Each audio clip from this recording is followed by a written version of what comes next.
Hey cow. Hey cow. There we go. We are having some relaxing sounds. Okay. I told you that I'm gonna use the 3D, so I was like, maybe instead of the regular music, I'm gonna use the rain sound. What do you think? And yeah, no worries. Oh my god. The horror, the drama, the misunderstandings. Honestly, pretty fun. Is it just me or the... Wait. Okay. Now it was kinda cutting off my laughter. Candide, yes! We're gonna read Candide by Voltaire. Oh, hello, human! Okay, I'm gonna put the chat over here. And I was thinking, does any one of you know anything about Candide? Or even about Voltaire? You know? Hey cow, hello! Because I was thinking that we could, for starters, talk about, instead of reading the introduction, I can introduce it to you by myself. And yeah, I'm gonna drink in the meantime. I know Voltaire, but not Candide. Ooh, okay. So first of all, it is a satiric writing, okay? And if you know Voltaire, you're gonna know the kind of humor that he has. I heard the name Voltaire before, but he's a bit before my time. A tiny bit, eh? I mean, okay.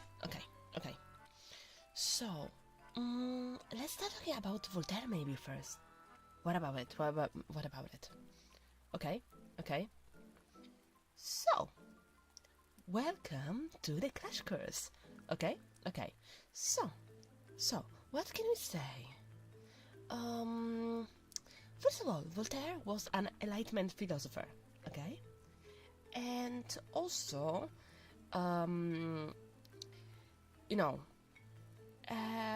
he was born in Paris in 1694, okay? And to make it very easy, like too long didn't read kind of situation, his dad wanted him to be a lawyer, he wanted to be a writer, and he won the argument with his father.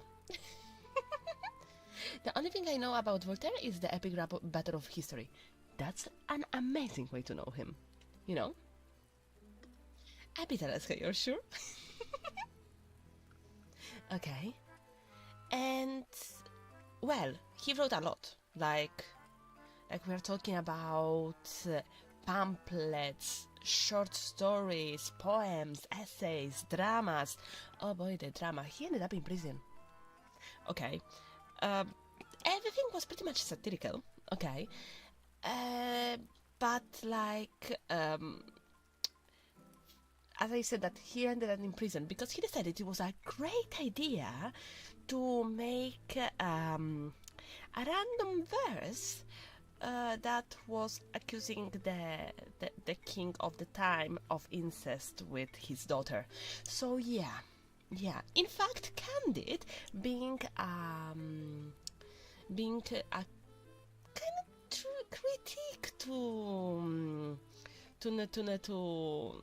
a lot of things, was published anonymously because he learned from his mistake and he didn't want to go to prison again. You know.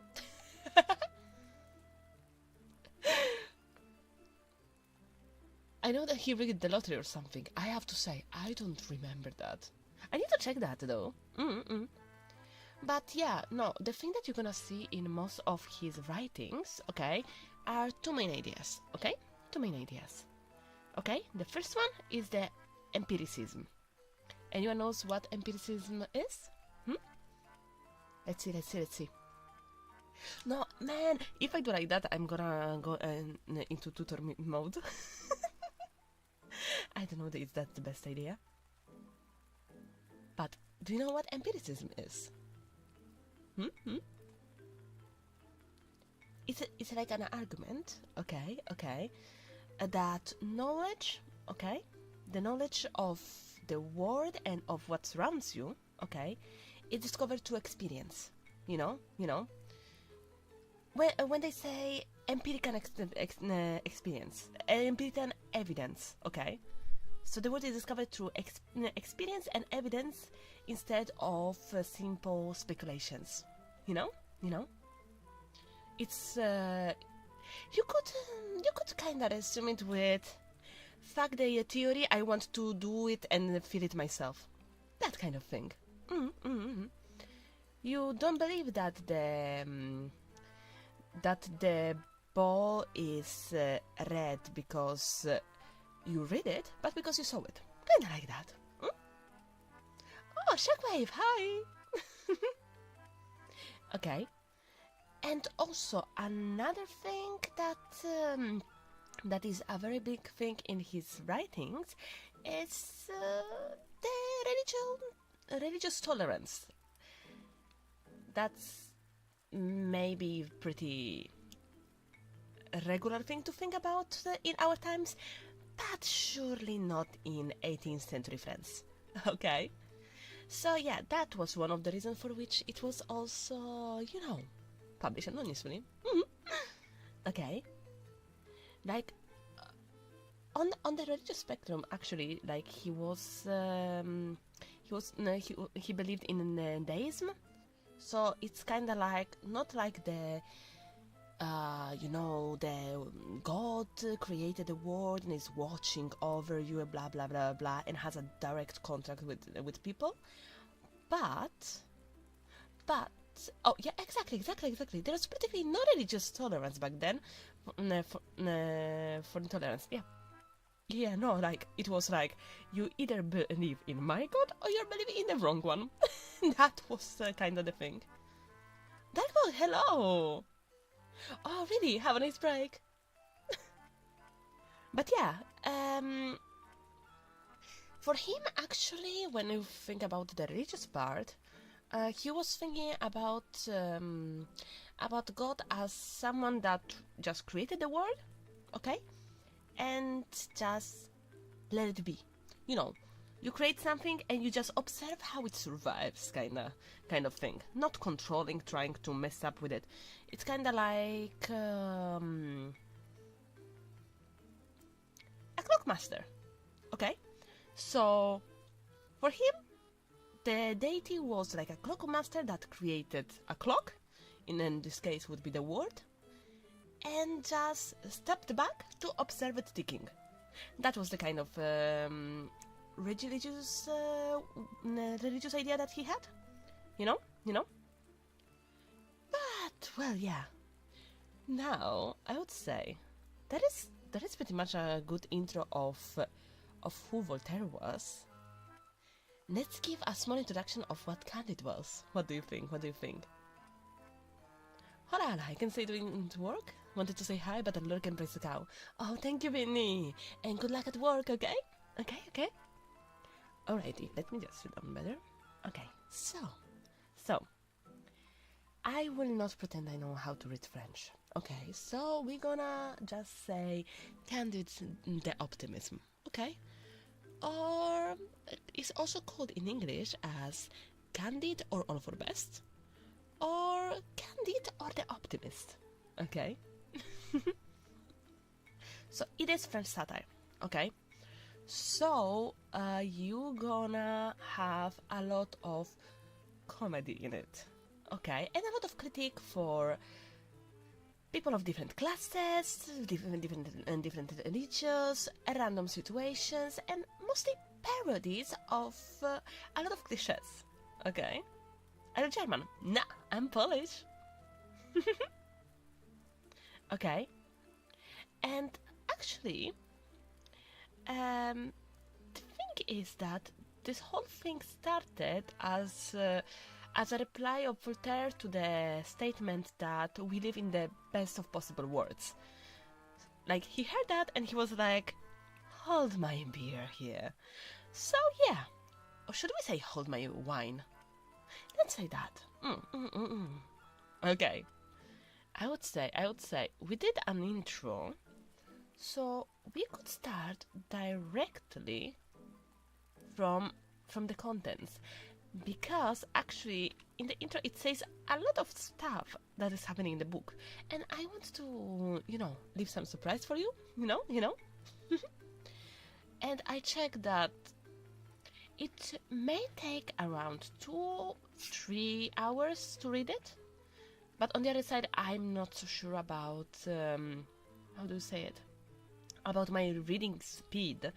So let's just assume that the stream is gonna be 3 or 4 hours, okay? Okay? So, we're gonna start from chapter 1, okay? How Candide was brought up in a magnificent castle and how he was expelled from it. Okay? Yes, the titles say a lot about the story. Ready? We have around 30 chapters. Okay, are you ready for Voltaire Candide? No? That's perfect, I work in 4 hours. Perfect then!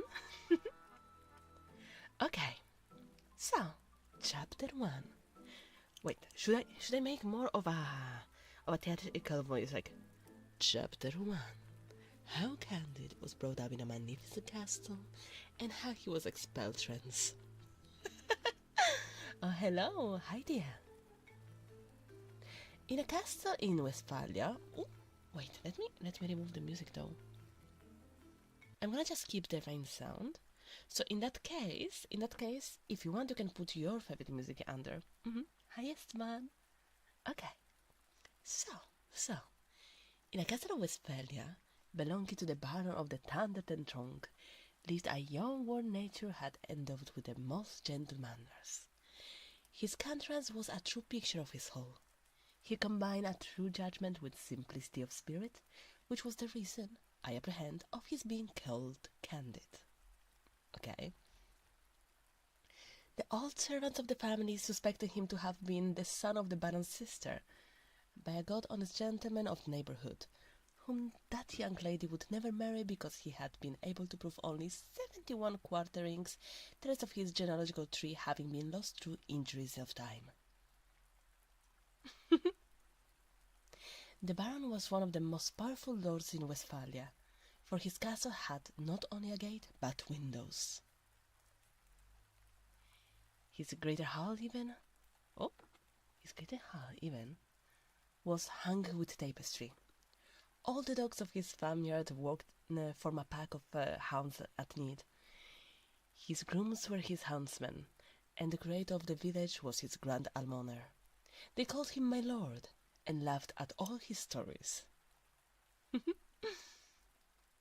The Baron's lady weighed about 350 pounds, and was therefore a person of great consideration, and she did the honors of the house with a dignity that commanded still greater respect. Her daughter, Cunegonde, remember that name, it's very important, was 17 years of age, fresh-colored, comely plump and desirable.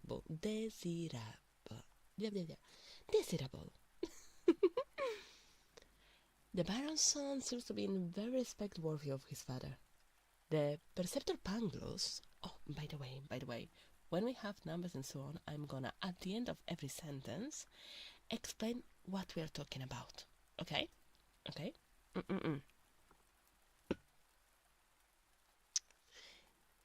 So, the perception Pangloss was the oracle of the family, and little Candide heard his lesson with all the good faith of his ancient character. And the name Pangloss is derived from the two Greek words, pan, all, and language, okay? Desirable. It's not my fault. English is my third language, okay? If you laugh, the next reading is gonna be in Italian. Got it? Alrighty. Oh, hi Canecros. Pangloss was a professor of metaphysiotheologico-cosmology. That's why I said that I'm feeling this book. He proved admirably that there is no effect without a cause, and that it in the best of all possible worlds. The Baron's castle was the most magnificent of castles, and his lady the best of all possible baronesses. It is demonstrable, said he, that things can not be otherwise than as they are. For all being created for an end, all is necessary for the best end. Observe that the nose has been formed to bear spectacles. Thus, we have spectacles. Legs are visibly designed for stockings, and we have stockings. Stones were made to be held and to construct castles. Therefore, my lord has a magnificent castle. For the greatest baron in the province ought to be the best lodge. Pigs are made to be eaten. Therefore, we eat pork all the year round. Consequently, they who assert that all is well have said a foolish thing. They should have said that all is for the best.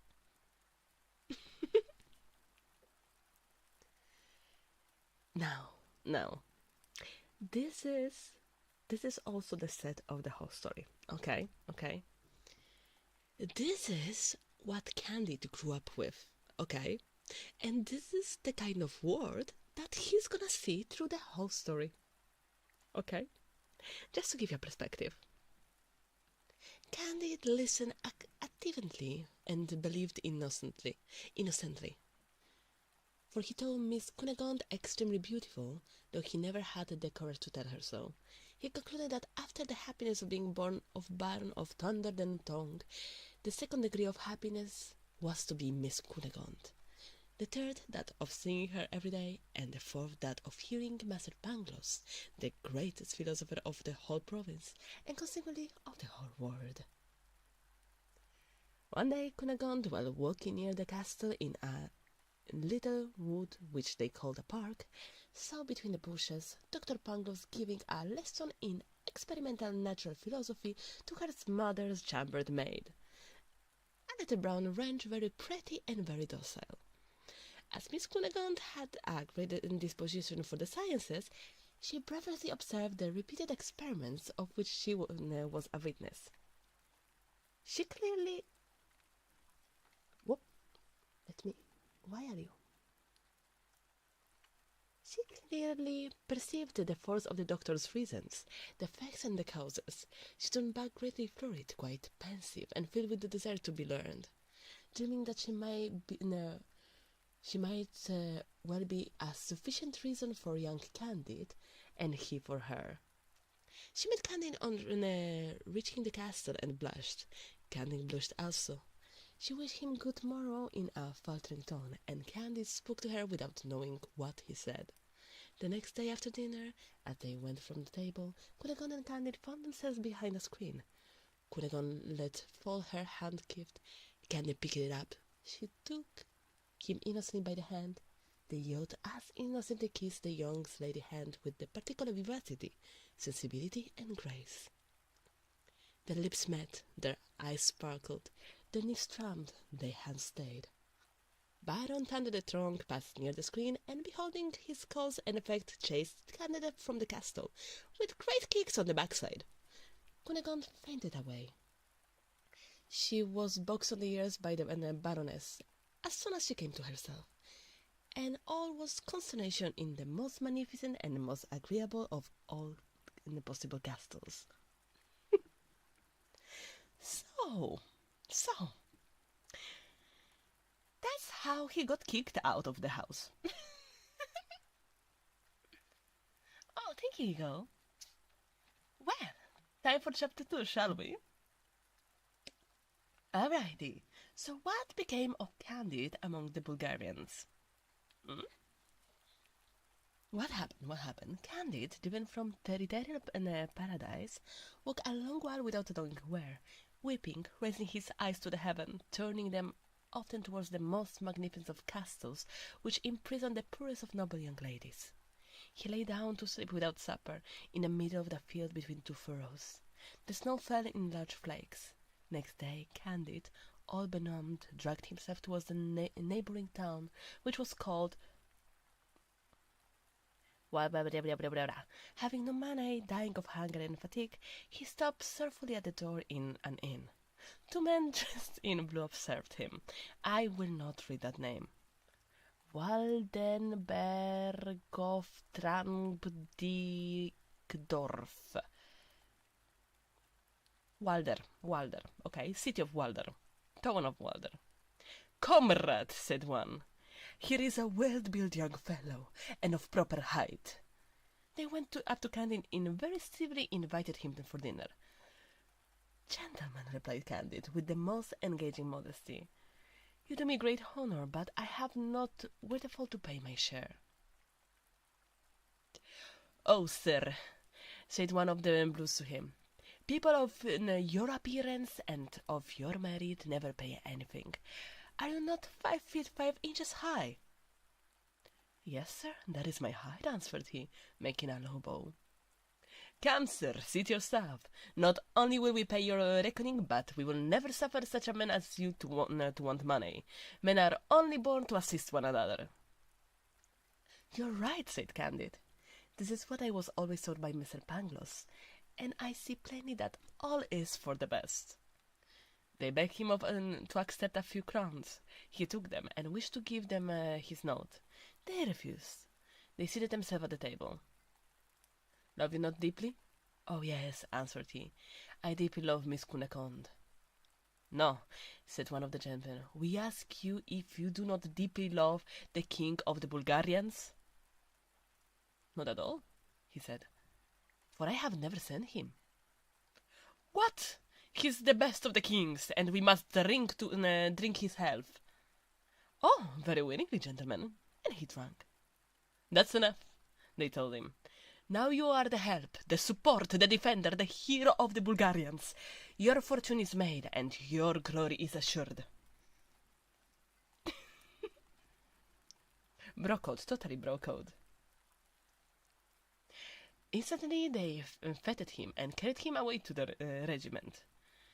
There was made to wheel about to the right and to the left, to drive his rammer, to return his rammer, to present, to fire, to march, and they gave him 30 blows with the cattle. The next day he did his exercise a little less badly, and he received but 20 blows. The day following they gave him only 10, and he was regarded by his comrades as a prodigy. Candide, all stupefied, could not yet very well realize how he was a hero. He resolved one fine day in spring to go for a walk, marching straight before him, believing that it was a privilege of the human as well as of the animal species to make use of their legs as they pleased. He had advanced 2 leagues and then was overtaken by 4 others. Heroes of 6 feet, who bound him and carried him to a dungeon. He was asked which he would like the best, to be whipped 60 and 30 times through all the regiment, or to receive at once 12 balls of lead in his brain. He when he said that human will is free, and that he chose neither the one or the other, he was forced to make that choice. He determined, in virtue of that gift of God called liberty, to run the gauntlet 60 and 30 times. He bore it twice. The regiment was composed of 2,000 men.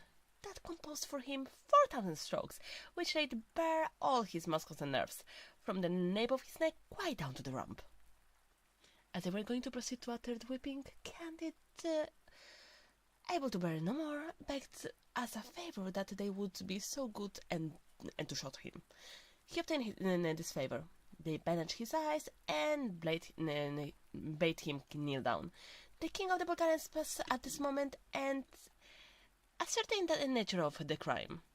As he had great talent, he understood from all the learned of Candide that he was a young metaphysician, extremely ignorant of the things of the world, and he accorded him pardon with a clemency which will bring him praise in all the journals and throughout the age.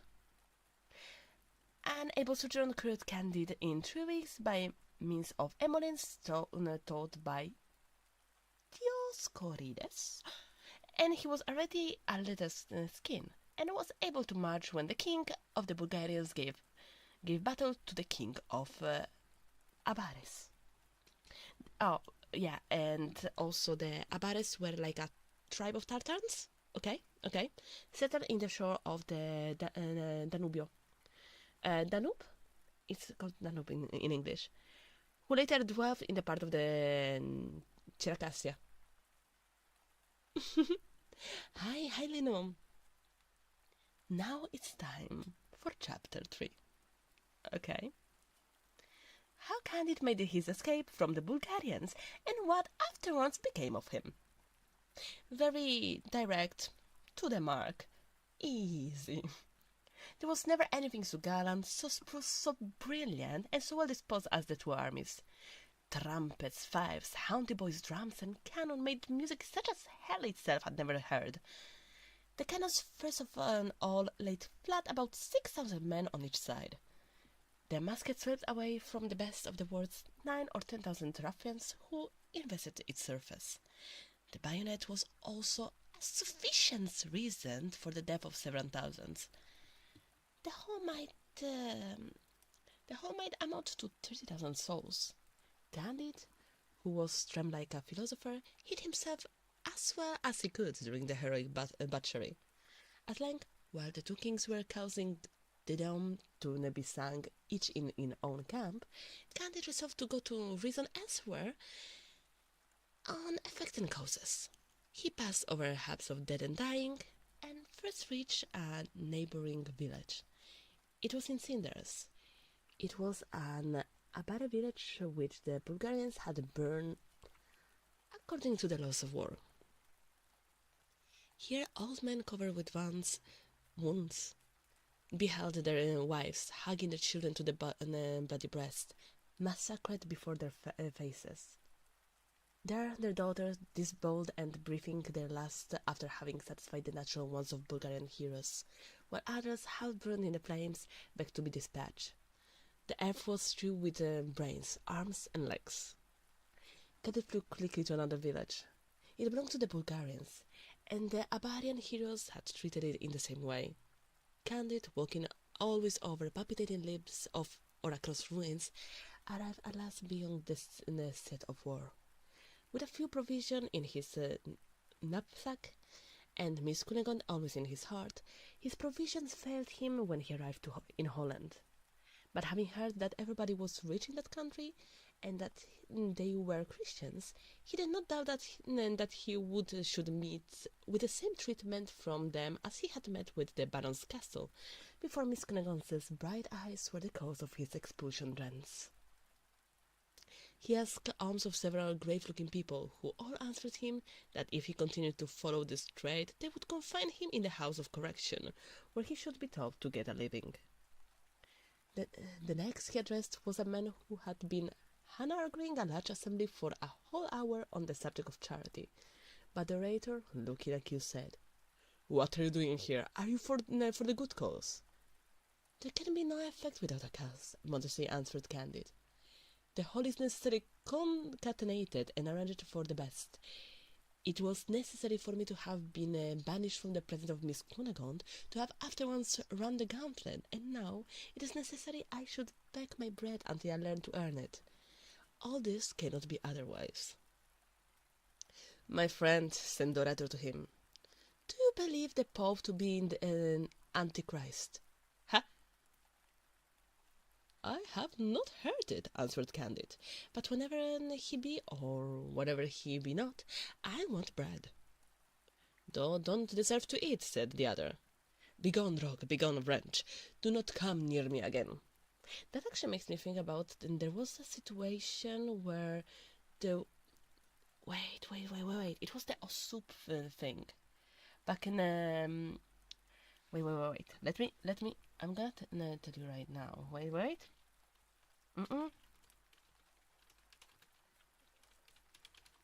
There was a very simulation. Okay. So, there we go. Okay. So.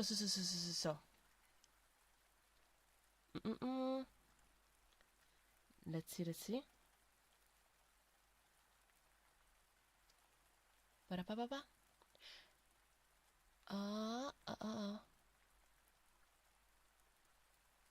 Oh yeah.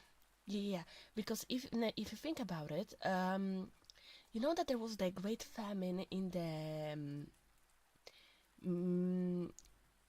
in the mid 1800s, okay, and there was the Supism phenomenon, okay, where there was like the Protestants, okay, that set up like soup kitchens, okay, but they were doing like you gonna have the soup during the famine only if you convert to Protestantism.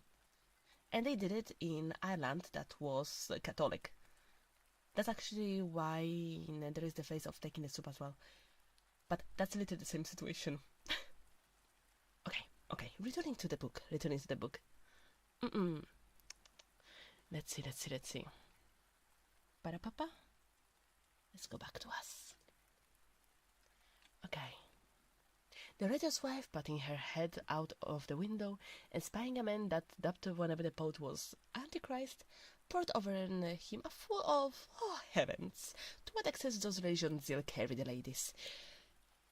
Well, a man who has never been christened, a good Anabaptist named James, beheld the cruel and ignominious treatment shown to one of his brethren, and unfettered, bribed with a rational soul, he took him home, cleaned him, gave him bread and beer, presented him with 2 florins, and even wished to teach him the manufacture of Persian stuff which they made in Holland. Candide, almost prostrating himself before him, cried, Master Pangloss has well said that all is for the best in the world, for I am infinitely more touched by your extreme generosity than with the inhumanity of that gentleman in the black coat and his lady. Oh, I hope that you're gonna feel better soon, Golden. The next day, as he took a walk, he met a beggar all covered with scabs, his eyes diseased, and end of his nose eaten away, his mouth distorted, his teeth black, choking in his throat, tormented with a violent cough, and spitting out a tooth at each effort. Chapter number 4. How Candide found his old Master Pangloss, and what happened to them. Candide, yet more moved with compassion than with horror, gave to this shocking beggar the 2 florins which he had received from the honest Anabaptist James. The spectre looked at him very earnestly, dropped a few tears, and upon his neck Candide recalled in disgust. Alas, said one wretch to the other, do you no longer know your dear Pangloss? What do I hear? You, my dear master, you in this terrible plight, what misfortune happened to you? Why are you no longer in the most magnificent of castles? What has become of Miss Cunegonde, the pearl of girls and nature masterpiece? I am so weak that I cannot stand, said Pangloss. Upon which Candide carried him to the Anabaptist stable, and gave him a crust of bread. As soon as Pangloss had refreshed himself a little, well, said Candide, Cunegonde?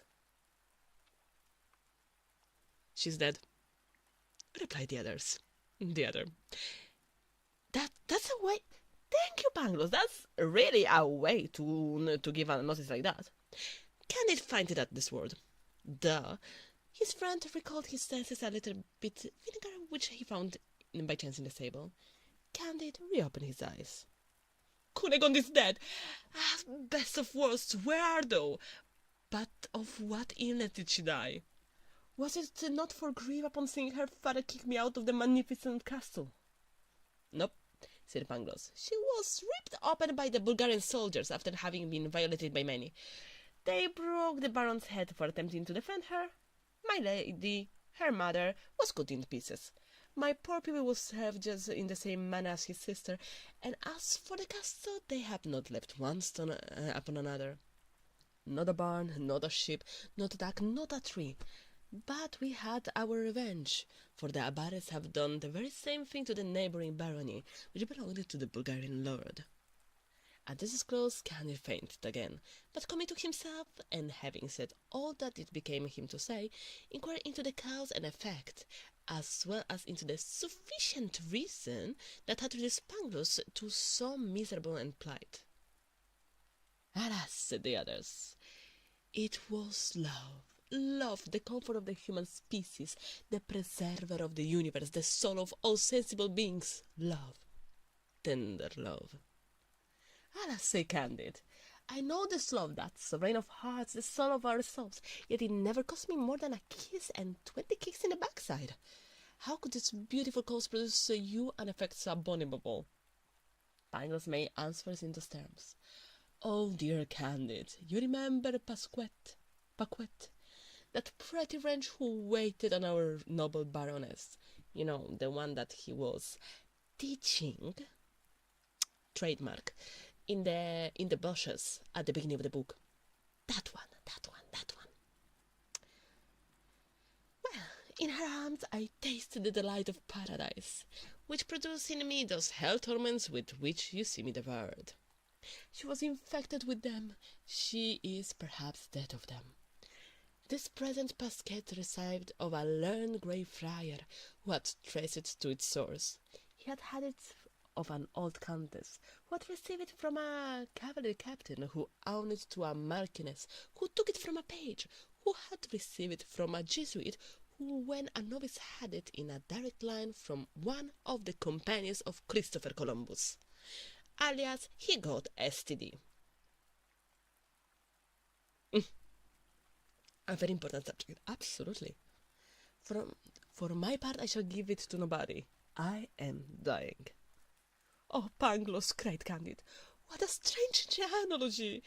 Is not the devil the original stock of it? Not at all, replied this great man. It was a thing unavoidable, a necessary ingredient in the best of worlds. For if Columbus had not in an island of America caught the disease, which contaminated the sources of right, frequently even hinders generations, and which is evidently opposed to the great end of nature, we should have neither chocolate nor cochinette ale. We are also to observe that upon our continent this distemper is like religious controversy, confined to a particular spot. The Turks, the Indians, the Persians, the Chinese, the Siamese, the Japanese know nothing of it. But there is a sufficient reason for believing that they will know it in their turn in a few centuries. In the meantime, it has made marvelous progress among us, especially in those great armies composed of honest, well-disciplined hirelings who decide the destiny of states. For we may safely affirm that when an army of 30,000 men fought another of an equal number, there are about 20,000 of them PXD on each side. Well, this is wonderful, said Candide, but you must get cured. Alas, how can I? Said Pangloss. I have not a farthing, my friend. All over the globe there is no letting of blood or taking a glycer without paying, or somebody paying for you. Those last words determined Candide. He went and flung himself at the feet of the uncharitable Anaptis James, and gave him so touching picture of the state of which his friend was reduced, that the good man did not scruple to take Dr. Pangloss into his house, and had him cured at his expense. In the cure, Pangloss lost only an eye and an ear. I mean, fair trade. He wrote well and knew arithmetic perfectly. The Anaptis James made him his bookkeeper. At the end of 2 months, being obliged to go to Lisbon about some mercantile affairs, he took the 2 philosophers with him in his ship. Pangloss explained to him how everything was so constituted that it could not be better. James was not of this opinion. Which opinion do you have in this situation? It is more likely, he said, men can have a little corrupted nature, for they were not born wolves, and they have become wolves. God has given them neither cannon or 24-pounders nor bayonets, and yet they have made cannons and bayonets to destroy one another. Into this account I might throw not only bankrupts, but justice when seizes on the effect of bankrupts to cheat the creditors. This is all indispensable, replied the one-eyed doctor, for private misfortunes make the general good, so that the more private misfortunes there are, the greater and the general good. Well, here's a reason the sky darkened.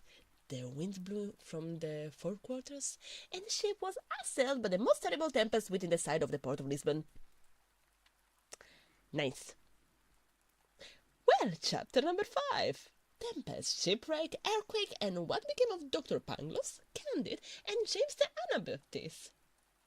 Half dead on the inconceivable anguish which the rolling of the ship produced, one half of the passengers were not even sensible of the danger. The other half shrieked and prayed. The sheets were rent, the masts broken, the vessel gapped. Work who would, no one heard, no one commanded. The Anabaptist being upon the deck bore a hand, when a brutish sailor struck him roughly and laid him spawning. But with the violence of the blow, he himself thumped head foremost overboard, and stuck upon a piece of broken mast. Honest James ran to his assistance, hauled him up, and from the effort he made was precipitated into the sea in the sight of the sailor, who left him to perish, without designating to look at him. Well, karma didn't work that time, I guess. Candide drew near and saw his benefactor, who rose above the water in one moment and was then shelled up forever. He was just going to jump after him, but was prevented by the philosopher Pangloss, who demonstrated to him that the Bay of Lisbon has been made on purpose for the Anabaptist to be drowned. When he was proving this a priori, the ship floundered. All perished except Pangloss, Candide, and that brutal sailor who had drowned the good Anabaptist. The villains swam safely to the shore, where Pangloss and Candide were volunteered upon a plank. As soon as they recovered themselves a little, they walked towards Lisbon. They had some money left, which they hoped could save them from starving, after they had escaped drowning. Scarcely had they reached the city, lamenting the death of their benefactor, when they felt the earth tremble under their feet. The sea swelled and foamed in the harbour, the beat-to-pieces vessels riding at anchor. Whirlwinds of fire and ashes covered the streets and public places. Houses fell, roofs were flung upon the pavement, and the pavement was scattered. 30,000 inhabitants of all ages and sexes were crushed under the ruins. The sailor, whistling and swearing, said there was booty to be gained here. Fucking hell. Oh my god. Oh, and right now we're talking about the great earthquake of Lisbon that happened on the 1st of November in 1755. Just for context. What can be the sufficient reason for this phenomenon, said Pangloss. This is the last day, cried Candide. The sailor ran among the ruins, facing death to find money. Finding it, he took it, got drunk, and having slept himself sober, purchased the favours of the first good-natured wretch whom he met on the ruins of the destroyed houses, and in the midst of the dying and the dead, Pangloss put him by the sleep. My friend, he said, this is not right. You sin against the universal reason. You choose your time badly. Blood and fury, answered the other. I am a sailor and born in Batavia. 4 times have I trampled upon the crucifix in 4 voyages to Japan. A fig for the universal reason. I mean. And talking about the crucifix thing, such was the aversion of the Japanese to the Christian faith that they compelled Europeans trading with their island to trample on the cross, renounce all marks of Christianity, and swear that it was not their religion. You know? Some falling stones had wounded Candide. He lay stretched in the street covered with rubbish. Said the Pangloss, get me a little wine and oil. I am dying. This concussion of the earth is no new thing, answered Pangloss. The city of Lima, in America, experienced the same convulsion last year. The same cause, the same effect. There is certainly a train of sulphur underground from Lima to Lisbon. Nothing more probable, said Candide. But for the love of God, a little oil and wine, please. How probable, replied the philosopher. I maintain the point is capable of being demonstrated. Hello. Oh, I mean, history is full of this kind of situations. Candide faded away, and Pangloss fetched him some water from neighbor fountain. The following day they rummaged among the ruins and found provision, with which they repaired their exhausted strength. After this they joined with the others in relieving those inhabitants who had escaped death. Some whom they had scored gave them a good dinner as they could in certain circumstances. True, the repast was mournful, and the company moistened the bread with tears, but Pangloss consoled them, assuring them that things could not be otherwise. For, he said, all that is for the best. It is a volcano at Lisbon, it cannot be elsewhere. It is impossible that things should be other than they are, for everything is right. Let me just drink a little bit. honestly, I love this plot. Honestly.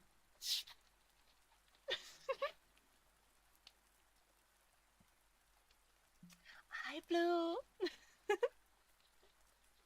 Alright. Are you ready? Shall we continue? Okay. Let's see. Pa-da-pa-pa. Huh. Okay. Where we were here. Pa-da-pa-pa. Okay. No idea what's going on, but I am loving listening. You don't have an idea what's going on? I mean, we found out Pangloss, okay, after being kicked out of the castle, getting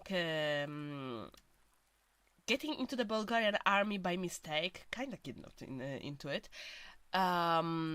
surviving a shipwreck where their benefactor fucking died, and the one that was the cause of his death actually survived. And when they reached a city, there was a fucking earthquake. Okay, and Candide got also hurt in the process. And meanwhile, they are eating with other victims of the situations. There's Pangloss saying, "But don't worry, this is for the best." Sounds like a bad day. Oh, no, it's not a bad day. This is the best day that could have ever been. Because that's how the things were supposed to be. And this is the best resolution that could have happened. How Pangloss is saying, right? Right? I understand the title now. Yep. The whole thing is a critique of that sentence. Okay? It is about the fact that whatever will happen, they're gonna find why this is the most positive and possible outcome. And the best outcome, because everything is for the best. You see? Alrighty. A little man dressed in black, familiar with the Inquisition, who sat by him, politely took up his word and said, "Apparently there's Sir, you do not believe in original sin. For if all is for the best, there has been neither fall nor punishment." "I humbly ask your extensive pardon," answered Pangloss still more politely. "For the fallen curse of man is necessarily entered into the system of the best of the world." "Sir," said the familiar, "you do not then believe in liberty?" "Your Excellency will excuse me," said Pangloss. "Liberty is consistent with absolute necessity. For it was necessary we should be free. For, in short, the determinate will..." Pangloss was in the middle of his sentence when the familiar beckoned to his footman, who gave him a glass of wine from Porto or Oporto. Chapter number 6. How the Portuguese made a beautiful auto da fé to prevent any further earthquakes, and how Candide was publicly whipped. Kinky. After the earthquake has destroyed 3/4 of Lisbon, the sages of that country could think of no means more effectual to prevent utter ruin than to give the people a beautiful auto da fé. And the question would be, what the hell is auto da fé? And honestly, I want to see what is auto da fé. Okay, let me check. Auto da fé. Meaning.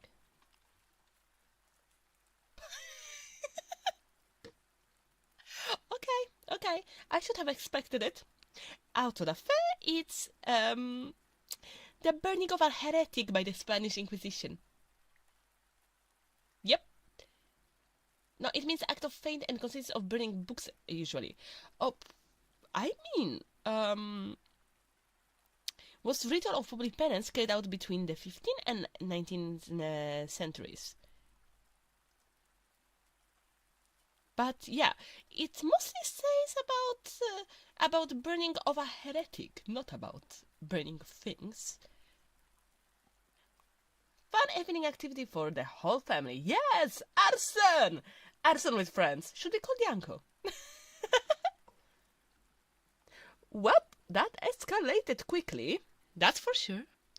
And actually, this Autodafé actually took place some months after the earthquake, on June 20 in the 1756. Well, I didn't say it was always books. Well. We cannot see which one is in this case. Okay. I could have just read the other sentence because... For it has been decided by the University of Coimbra that the burning of a few people alive with a slow fire and with great ceremony is an infallible secret to hinder the air from quaking. I mean, yeah. Oh, I thought you were saying After Effects and had a very different idea of where that was going. Oh, no worries, I had no clue what I was saying. That's why I check on Google. We are learning together. In consequence hereof, they had says on a Biscayner convinced of having married his godmother, and on 2 Portuguese for rejecting the bacon which landed a chicken they were eating. And the rejection of bacon convinced people that they were Jew. Okay, therefore fitting victims for the Autodafé. Just to explain why the bacon. Why the bacon? That's why. You never refuse the bacon, apparently. Not when the Spanish Inquisition is there. And after dinner, they came and secured Dr. Pangloss and his disciple Candide, for the one for speaking his mind, the other for having listened with an air of approbation. They were conducted to separate apartments, extremely cold, as they were never incommoded by the sun. 8 days after they were dressed in San Benito's and their heads orned with paper mitts, the mitre and San Benito's belonged to Candide were painted with reverse flames and with devils that had neither tail nor claws. But Pangloss' devil had claws and tails, and flames were upright. They marched into procession, thus habited, and heard a very pathetic sermon, followed by a fine church music. Candide was whipped in cannons while they were singing. The Biscayard and the 2 men who had refused to eat bacon were burned, and Pangloss was hanged, though that was not the custom. The same day the earth sustained them a most violent concussion. Candide, terrified, amazed, desperate, all bloody and palpitating, said to himself, "If this is the best of possible worlds, what then are the others? Well, if I had been only whipped, I could put up with it, for I experienced that among the Bulgarians. But, oh, my dear Pangloss, thou greatest of philosophers, that I should have been seen you hanged without knowing for what. Oh, my dear Anabaptist, to the best of men, that thou you should have been drowned in the very harbour. Oh, Miss Cunegonde, thou pearl of girls, that thou shouldn't have had thy bell ripped open."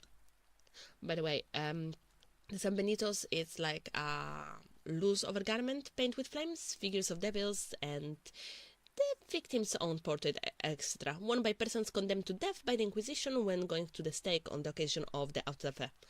Those were expressed in repentance for their errors, wore garments of the same kind, covered with flames, directed downwards, while that worn by Jews, sorcerers, and renegades bore a St. Andrew's cross before and behind.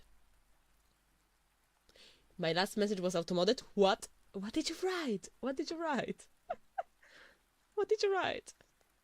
Thus he was musing, scarce able to stand, preached and wept, absolved and blessed. Then an old woman accosted him, saying, "My son, take courage and follow me." The execution trip. Honestly, actually, do you want to see it?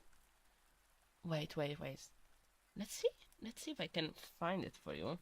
There should be San Benitos. Oh, there you go. There you go. I'm gonna show you. I'm gonna show you.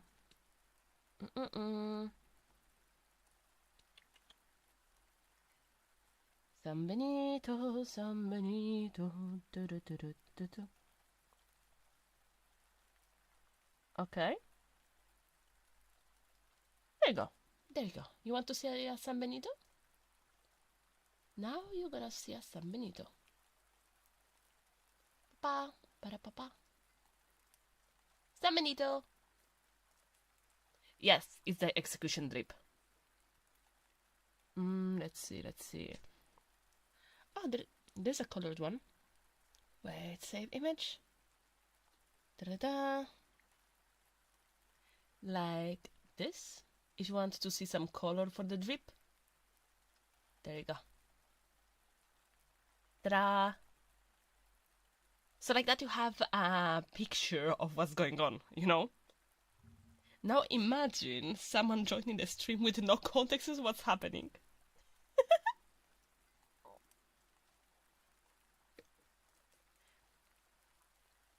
I tried a different way to say it and still got blocked. What? What? Me and the boys after one too many drinks. Okay, okay. Eagle, now I'm fucking curious. Can you write on Twitter what you wanted to say? Wait.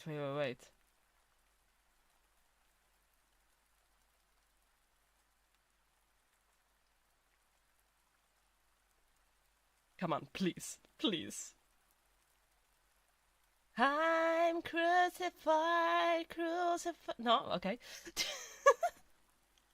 Okay, wait. I can see that, and then that Icon is writing. So let's see what was automated, because now I'm curious. Especially because I have the light modding, the one that is automatic on YouTube. So I'm like, what? What was it? What was it?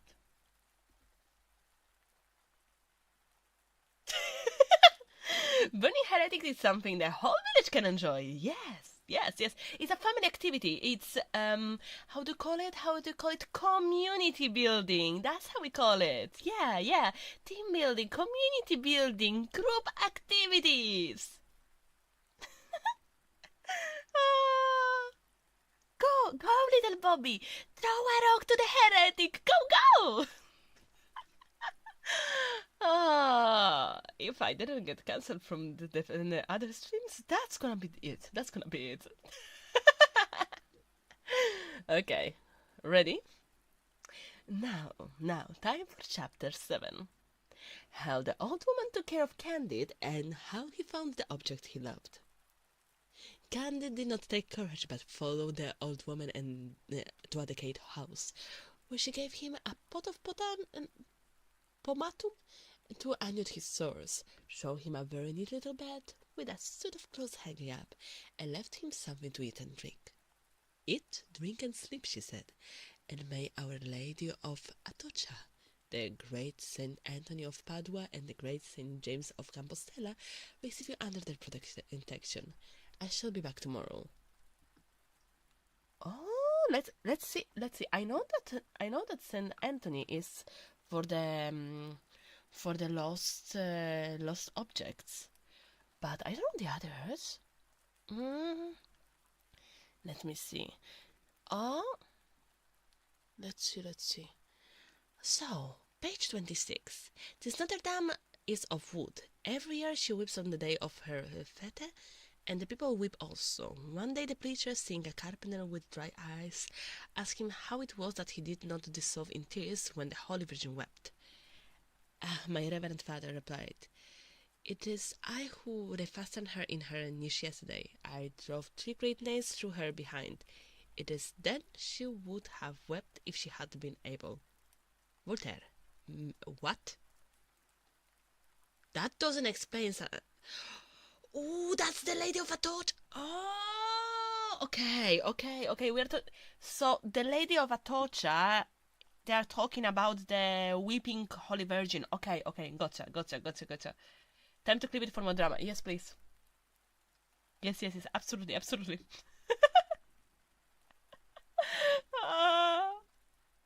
Totally. Well, well. Now. Let's see. Let's continue. Candide, amidst at all he had suffered and still more with the charity of the old woman, wished to kiss her hand. "It is not my hand you must kiss," said the old woman. "I shall be back tomorrow. Anoint yourself with the pomatum, eat and sleep." Candide, notwithstanding so many disasters, ate and slept. The next morning the old woman brought him his breakfast, looked at his back, and rubbed it herself with another ointment. In like manner she brought him his dinner, and at night she returned with his supper. The day following she went through the very same ceremonies. "Who are you?" said Candide. "Who has inspired you with so much goodness? What return can I make you?" The good woman made no answer. She returned in the evening, but brought no supper. "Come with me," she said, and say nothing. She took him by the arm and walked with him about a quarter of a mile into the country. They arrived at a lonely house surrounded with gardens and canals. The old woman knocked at a little door. It opened. She led Candide up a private staircase into a small apartment richly furnished. She left him on the broad brocaded sofa, shut the door, and went away. Candide thought himself in a dream. Indeed, that he had been dreaming unlucky all his life, and that the present moment was the only agreeable part of it. The old woman returned very soon, supporting with difficulty a trembling woman of a majestic figure, brilliant with jewels and covered with a veil. "Take off that veil," said the old woman to Candide. The young man approaches. He raises the veil, and with a timid hand. Oh, what a moment! What a surprise! He believed he behold Miss Cunegonde. He really sees her. It is her! His strength fails him. He cannot utter a word, but drops at her feet. Cunegonde falls upon the sofa. The old woman supplies a smelling bottle. They come to themselves and recover their speech. As they began with broken accent, with questions and answers interchangeably interrupted with sighs, with tears and cries, the old woman desired they would make less noise, and then she left them to themselves. What is it you?" said Candide. "You live? I find you again in Portugal. Then you have not been ravished. Then they did not rip open your belly as Dr. Pangloss informed me." "Yes, they did," said the beautiful Cunegonde. "But those two accidents are not always mortal." "But were your father and mother killed?" "It is but too true," answered Cunegonde in tears. "And your brother?" "My brother also was killed." "And why are you in Portugal? And why did you know of my being here? And by what strange adventure did you contrive to bring me to this house?" "I will tell you all that," replied the lady. "But first of all let me know your history, since the innocent kiss you gave me, and the kicks that you received." Candide respectfully obeyed her, and though he was still in a surprise, though his voice was feeble and trembling, though his back still pained him, yet he gave her a most ingenuous account of everything that had befallen him since the moment of the separation. Cunegonde lifted up her eyes to heaven, shed tears upon hearing of the death of the good Anabaptist and of Pangloss, after which she spoke as follows of Candide, who did not lose a word and devoured her with his eyes. Poryczka w drama, zobacz jak. Czekaj. How was it? Trudne sprawy. New episode. Now it's time for chapter 8, the history of Cunegonde. Are you ready? I was in bed fast asleep when it pleased God to send the Bulgarians to our delightful castle in Thunder and Trunk. They slew my father and brother. They cut my mother in pieces. A tall Bulgarian, 6 feet high, perceived that I had fainted away at his side, began to ravish me. This made me recover. I regained my senses. I cried. I struggled a bit. I scratched. I wanted to tear out the tall Bulgarian's eyes, not knowing that what happened at my father's house was the usual practice of war.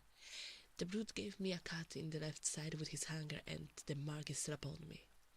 "Ah, I hope I shall see it," said honest Candide. "You shall," thought Cunegonde. "But let's just continue." It's a very nice way to say, Oi, shut up a bit, let me tell my sad lore first before undressing me, bitch. Ukryta prawda i tyle. No, no, no, no, no. Do so, replied Candide. The serious in the thread of her story. A Bulgarian captain came in, saw me all bleeding, and the soldier not in the least disconcerted. The captain flew into a passion at the disrespectful behavior of the brute, and slew him on my body. He ordered my wounds to be dressed, and took me to his court as a prisoner of war. I washed the few shirts that he had, I did his cooking. He told me very pretty. He allowed it. On the other hand, I must own he had a good shape, and a soft and white skin. But he had little or no mind of philosophy, and you might see plainly that he had never been instructed by the Dr. Pangloss. In 3 months' time, having lost all his money, and being grown tired of my company, he sold me to a Jew, named an Issachar, who traded to Holland and Portugal, and had a strong passion for women. The Jew was much attached to my person, but could not triumph over it. I resisted him better than the Bulgarian soldier. A modest woman might have ravished once, but the virtue is strengthened by it. In order to render me more intractable, he brought me to his country house. Hitherto I had imagined that nothing could equal the beauty of Thunderdetron Castle, but I found I was mistaken. The Grand Inquisitor, seeing me one day at Mass, started long at me, and sent me to tell me that he wished to speak on private matters. I was conducted to his place, where I acquainted him with the history of my family, and he represented to me how much it was beneath my rank to belong to an Israelite. A proposal was then made to Don Issachar, that he should resign me to my lord. Don Issachar, being the court banker and a man of credit, would hear nothing of it. The Inquisitor treated him with an auto da fe. At last my Jew, intimidated, concluded a bargain, in which the house and myself should belong to both in common. The Jew should have for himself Monday, Wednesday, and Saturday, and the Inquisitor should have the rest of the week. So, literally, he was about to be burned on the stake, like what happened in the other chapter. Noise. It is now 6 months since this agreement was made. Quarrels have not been wanting, for they could not decide whenever the night from Saturday to Sunday belonged to the old law or the new. For my part, I have held out against both, and I verily believe that this is the reason why I am still beloved. At length, to avert the scourge of earthquakes and to intimidate Don Issachar, my Lord Inquisitor was pleased to celebrate an auto da fe. He did me the honor to invite me to the ceremony. I had a very good seat, and the ladies were served with refreshments between Mass and the execution. I was in the truth seized with horror at the burning of those 2 Jews, and of the honest Biscayner who had married his godmother. But what was my surprise, my fright, my trouble, when I saw in a San Benito and Mitra figure which resembled that of Pangloss. I rubbed my eyes, I looked at him attentively, I saw him hung. I fainted. Scarcely had I recovered my senses than I saw you stripped, stark naked, and this was the height of my horror, consternation, grief, and despair. I tell you truthfully that your skin is yet whitened and of more perfect color than that of my Bulgarian captain. The spectacle redoubled all the feelings which overwhelmed and devoured me. I screamed out, and would have I said, "Stop, barbarians!" but my voice failed me, and my cries would have been useless after you had been severely whipped. "How is it possible," said I, "that the beloved Candide and the wise Pangloss should both be at Lisbon, the one to receive 100 lashes and the other to be hanged by the Grand Inquisitor, of whom I am the well-beloved?" Pangloss most cruelly deceived me when he said that everything in the world is for the best. Agitated, lost, sometimes beside myself, and sometimes ready to die of weakness, my mind was filled with the massacre of my father, mother, brother, with the insolence of the ugly Bulgarian Sorrentis, with the stab that he gave me, with the servitude under the Bulgarian captain, with the hideous Don Issachar, with my abominable Inquisitor, with the extension of Dr. Pangloss, in the execution of the Dr. Pangloss, with the grand miserere to which they whipped you, and especially with the kiss I gave you behind the screen that day I had last seen you. I praise God for bringing you back to me after so many trials, and I charge my old woman to take care of you and to conduct you hither as soon as possible. She had executed my commission perfectly well. I have taken an inexplicable pleasure of seeing you again, of hearing you, of speaking with you. But you must be hungry. For myself, I am famished. Let us have supper. They both sat down to the table, and when supper was over, they placed themselves once more on the sofa, where they were when Signor Don Isaac arrived. It was the Jewish Sabbath, and Issachar had come to enjoy his rides and to explain his tender love. Chapter number 9. What became of Cunegonde, Candide, the Grand Inquisitor, and the Jew? The Issachar was the most choleric Hebrew that had ever been in Israel since the captivity of Babylon. "What?" he said. "The bitch of Galilean was not the Inquisitor enough for thee? Must this rascal also share with me?" In saying this, he drew a long poniard which he always carried about him, and not imagining that his adversary had any arm, he threw himself upon Candide. But our honest Westphalian had received a handsome sword from the old woman along with the suit of clothes. He drew his rapier despite his justness, and laid the Israelite stone dead upon the cushion of Cunegonde's feet. "Holy Virgin!" she cried, "what will become of us? A man killed in my apartment. If the officer of justice comes, we are lost." "Had not Pangloss been hanged," said Candide, "he would give us good counsel in this emergency, for he was a profound philosopher. Failing him, let us consult the old woman." She was very prudent and commenced to give her opinion when suddenly another little door opened. It was an hour after midnight. It was the beginning of Sunday. This day belonged to the Lord of the Inquisitor. He entered and saw the whipped Candide, sword in hand, and dead men upon the floor, Cunegonde against, and the old woman giving counsel. At this moment, the following is what passed in the soul of Candide, and how he reasoned. I think that a good synthesis of that would be "holy shit," in fact. Okay, now let's see actually what he was thinking, right? If this holy man call in assistance, he will surely have me burned, and Cunegonde will perhaps be served in the same manner. He was the cause of my being cruelly whipped. He is my rival, and I have now begun to kill. I will kill away, for there is no time to hesitate. This reasoning was clear and instantaneous, so that, without giving the time for the Inquisitor to recover from his surprise, he pressed him through and through, and cast him beside the Jew. "Yet again," said Cunegonde, "how there is no mercy for us! We're excommunicated, our last hour has come. How could you do it? You, naturally so gentle, to slay a Jew and prelate in 2 minutes." "My beautiful lady," responded Candide, "when one is a lover, jealous, and whipped by the Inquisition, one stops at nothing." The old woman then put in her words, saying, "There are 3 Andalusian horses in the stable with bridles and saddles. Let me brave Candide and get them ready. Madame has money, jewels. Let us therefore mount quickly on the horseback, though I can sit only on one buttock.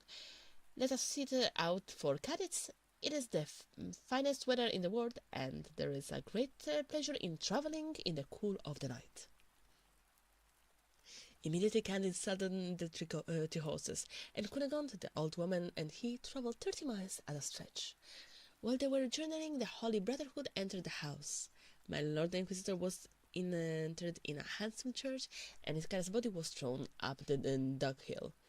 Candide, Cunegonde, and the old woman had now reached the little town of Avacena in the midst of the mountains of the Sierra Morena, and were speaking as follows in a public inn. Chapter number 10. In what distress Candide, Cunegonde, and the old woman arrived Cadiz, and their embarcation, that's the word, embarkation. "Who was it that robbed me of my money and jewels?" said Cunegonde, all but in tears. "How should we live? What should we do? Where find Inquisitor and Jews who will give me money? Give me more." Alas, said the old woman, I have good suspicion of Reverend Grey Friar, who stayed last night in the same inn with us at Badajoz. God preserve me from judging rashly, but he came into our room twice, and he set out upon his journeys long before us. Alas, said Candide, dear Pangloss has often demonstrated to me that the goods of this world are common to all men, and that each has an equal right to them. But according to these principles, the Grey Friar ought to have left us enough to carry us through our journey. Have you nothing at all left, my dear Cunegonde? Not farthing, she said. What then we must do, said Candide. Sir, one of the horses, replied the old woman. I will ride with Miss Cunegonde, so I can hold myself on one buttock, and we shall reach Cadiz. In the same inn there was a Benedictine prior who brought the horse for a cheap price. Candide, Cunegonde, and the old woman, having passed through Lucena, Chiles, and Lebrixa, arrived at length at Cadiz. A fleet was there getting ready, and troops assembling to bring to reason the reverend Jesuit fathers of Paraguay, accused of having made one of the native tribes in the neighborhood of San Sacrament revolt against the King of Spain and Portugal. Candide, having been in the Bulgarian service, performed a military exercise before the general of his little army with so graceful an address, with so intrepid an air, and with such agility and expedition, that he was given the command of the company on foot. Now he was a captain.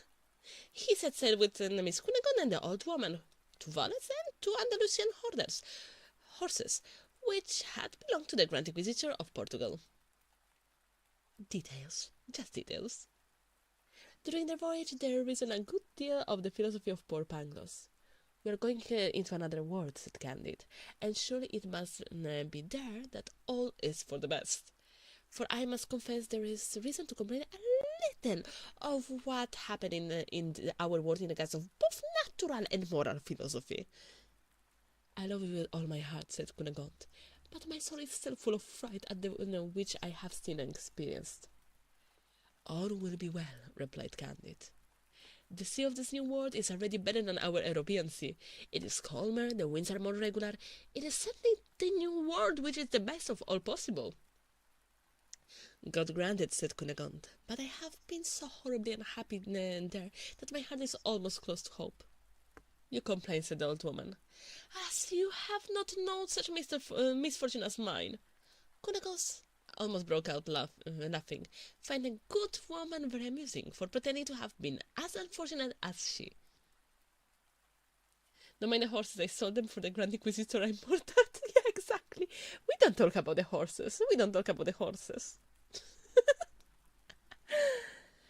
Says Cunegonde, my godmother, unless you have been ravished by 2 Bulgarians, have received 2 deep wounds in your belly, have had 2 castles demolished, have had two mothers cut to pieces before your eyes, and 2 of your lovers whipped out of the fair, I do not conceive how you could be more unfortunate than I. And that I was born a baroness of 72 quarterings, and have been a cook. Miss, replied the old woman, you do not know my birth. And were I to show you my backside, you would not talk in that manner, but would suspend your judgment. This speech having raised extreme curiosity in the minds of Cunegonde and Candide, the old woman spoke to them as follows. Ooh, the Lord depends. Are you ready for the lore of the old lady? I am. Let me just drink first. Lovely. Na-na. Old lady trauma incoming. We love that. Okay. Let's be honest. Aren't you curious why she has 1 butt cheek? Aren't you curious about it? Because I am. And I am usually not very curious about Granny's butt cheeks. But hey, it's all about the lore. Chapter 11. History of the old woman. I had not always bird eyes and red eyelids, neither did my nose always touch my chin, nor I was always a servant. I am the daughter of Pope Urban X, and then of the Princess of Palestrina. At the age of 14, I was brought up in a palace, to which all the castles of your German barons would scarcely have served for stables, and one of my robes was worth more than all the magnificence of Westphalia. Let's double check one thing. Okay. The following posthumous note of Voltaire was first added to the Berchot edition of his work issued in 1829. See the extreme discretion of the author. There has not been up to the present any pope named Urban X. He feared to give a bastard to a known pope. What a circumspection! What delicacy of conscience! The last Pope Urban was the 8th, and he died in 1644. I mean, maybe they sliced it, you know. As I grew up I improved in beauty, wit, and every graceful accomplishment, in the midst of pleasantries, hopes, and respectful homage. Already I inspired love. My throat was formed, and such a throat, white, firm, shaped like that of a Venus of Medici. And what eyes, what eyelids, what black eyebrows! Such flames darted from my dark pupils that they eclipsed the scintillation of the stars, as I was taught by my poets in our part of the world. My waiting woman, when dressing and undressing me, used to fall into an ecstasy whenever they viewed me before or behind. How glad would the gentlemen have been to perform that office for them! I was authenticated to the most excellent prince of the Massa Carrara. Such a prince, as handsome as myself, sweet-tempered, agreeable, brilliantly witty, and sparkling with love. I love him as one loves for the first time, with idolatry, with transport. The nuptials were prepared. There was surprising pomp and magnificence. There was fetes, carousels, continuous opera buffet, and all Italy composed sonnets of my praise, though not one of them was passable. I was just upon the point of reaching the summit of bliss, when an old marchioness, who had been mistress to the prince, my husband, invited him to drink chocolate with her. Huh? Chocolate? Chocolate? Did you say chocolate? Okay. He died in less than 2 hours of most terrible convulsions, but this is only a bagatelle. My mother, in despair and scarcely less afflicted than myself, determined to absent herself for some time from so fatal a place. She had a very fine estate in the neighbourhood of Gaeta. We embarked on the border galley of the country, which was lighted like the great altar of the St. Peter's at Rome. A silly course swooped down and boarded us.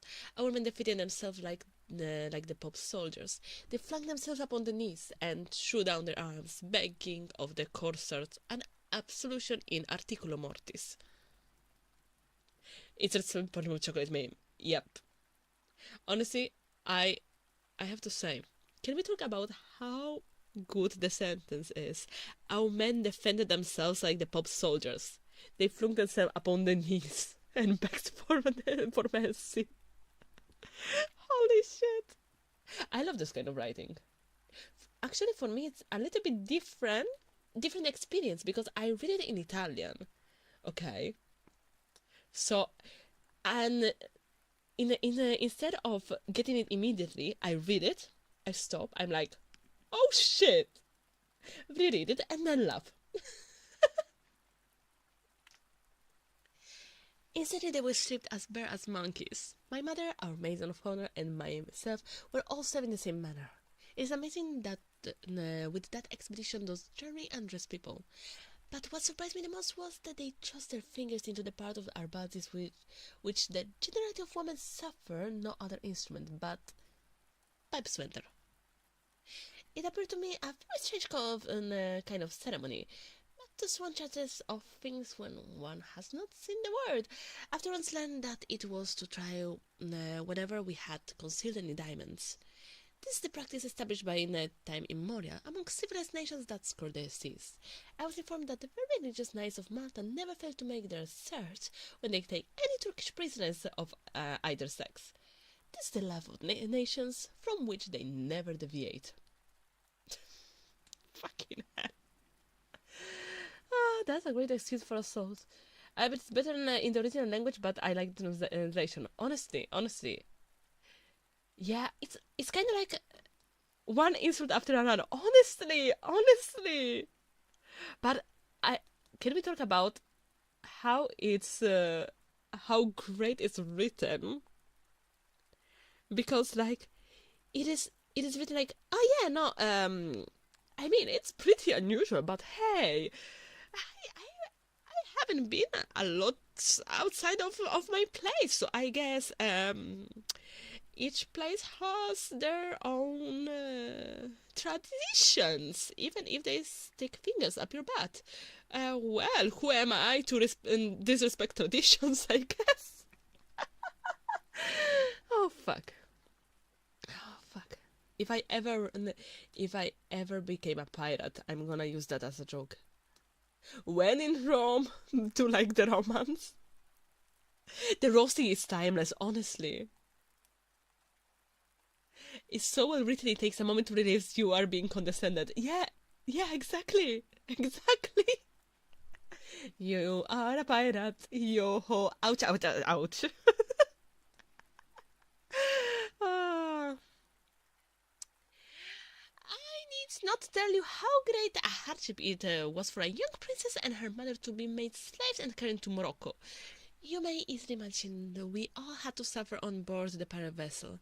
My mother was still very handsome, our maids of honor, and even our waiting women had more charms than are to we found in all Africa.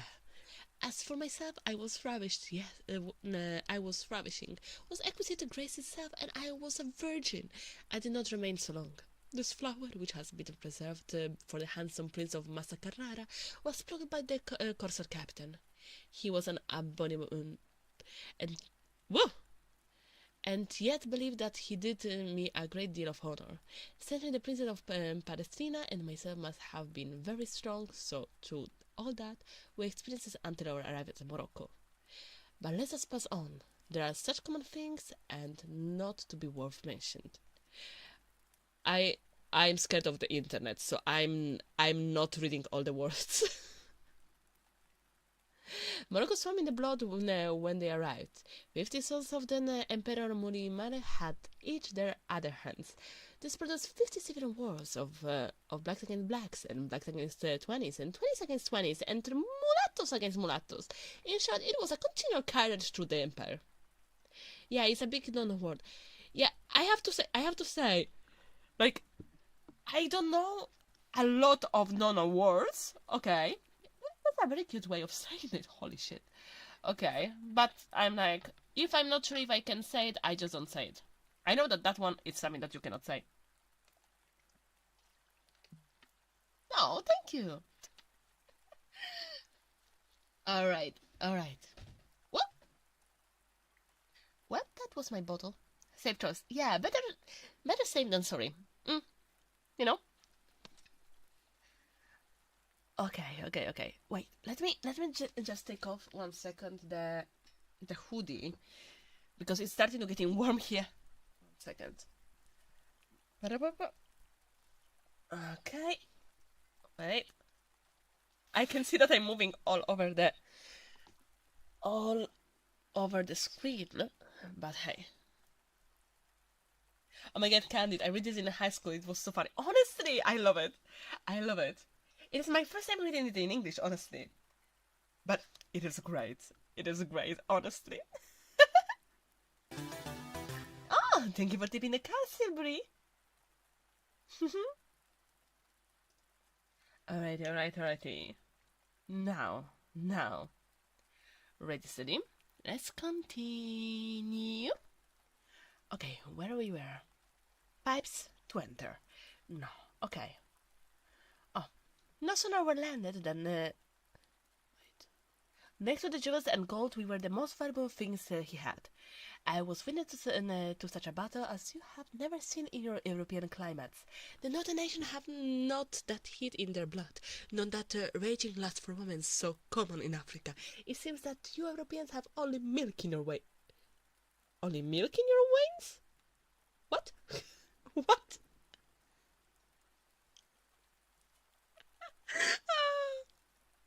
Okay, but it is Vitirol, and it is fire which roused those inhabitants of the Mount Atlas and the neighboring countries.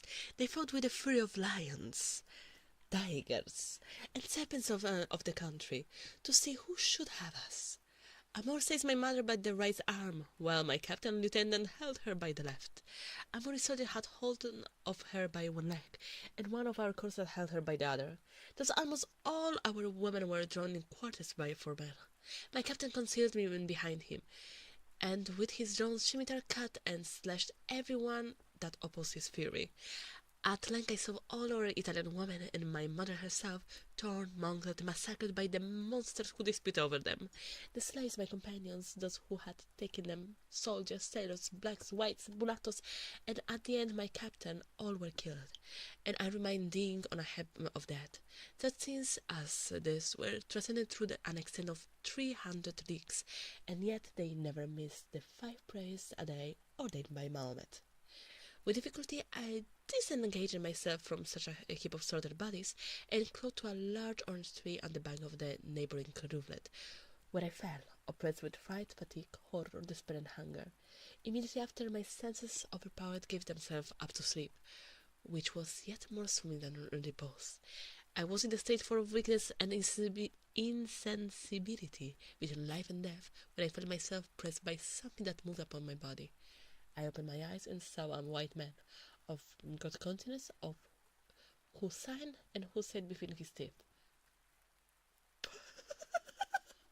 "Oh, che sciagura d'essere senza coglioni! What? What?"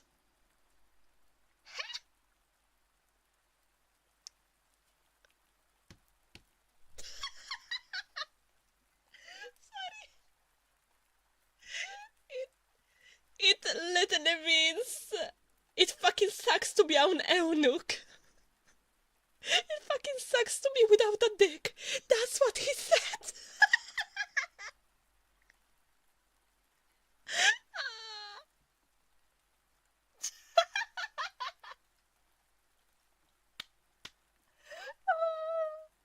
I mean, I'm just reading the book. I'm just reading the book. Oh my fucking god.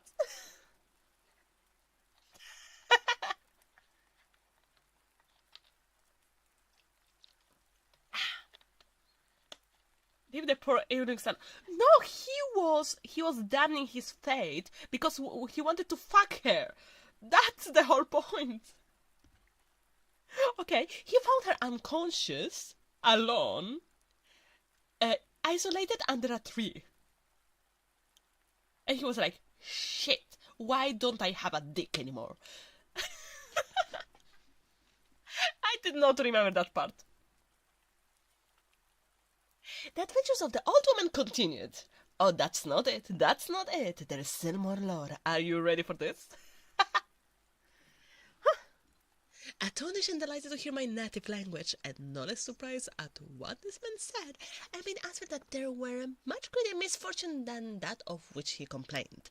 I told him a few words of the horrors which I had endured, and fainted a second time. He carried me to the neighbor house, put me to bed, and gave me food, waited upon me, consoled me, flattered me. He told me that he had never seen anyone so beautiful as I, and that he never so much regretted the loss of what it was impossible to recover. I was born in Naples, he said. There they get 2,000 or 3,000 children every year. Some die of this operation, others acquire a voice more beautiful than that of a woman, and others are raised to offices of state. This operation was performed on me with great success, and I was chapel musician to Madame the Princess of Palestina. To my mother, I cried. To your mother, he cried, weeping. What can I need you to be, young princess whom I brought up until the age of 6 years, and who promised forever to be as beautiful as you? Actually, let's talk also about that, right? So. Carlo Broschi, called Farianelli, an Italian singer born in Naples in 1705, Without being exactly minister, governed Spain under Ferdinand the Sixth. He died in 1782. He has been made one of the chief person in one of the comic operas of M.M. Aubrey and Scribe. That was a reference to that. Now. Oh, and sweetie. Sometimes I have the mouth of a sailor, okay? You should not be surprised about me swearing or saying bad words. Let me introduce you to the concept of moegap. Now.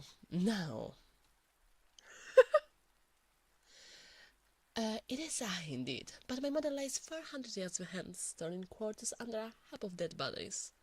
I told him all my adventures, and he made me acquainted with his, telling me that he had been sent to the Emperor of Morocco by a Christian power to conclude a treaty with that prince, in consequence of which he had to be furnished with military stores and ships to help to demolish the commerce of other Christian governments. My mission is done, said the honest eunuch. I will go back to Ceuta and will take you to Italy. Ma che sciagura d'essere senza coglioni!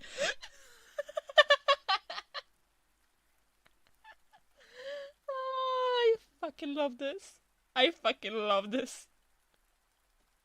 And no worries, it literally still means the same.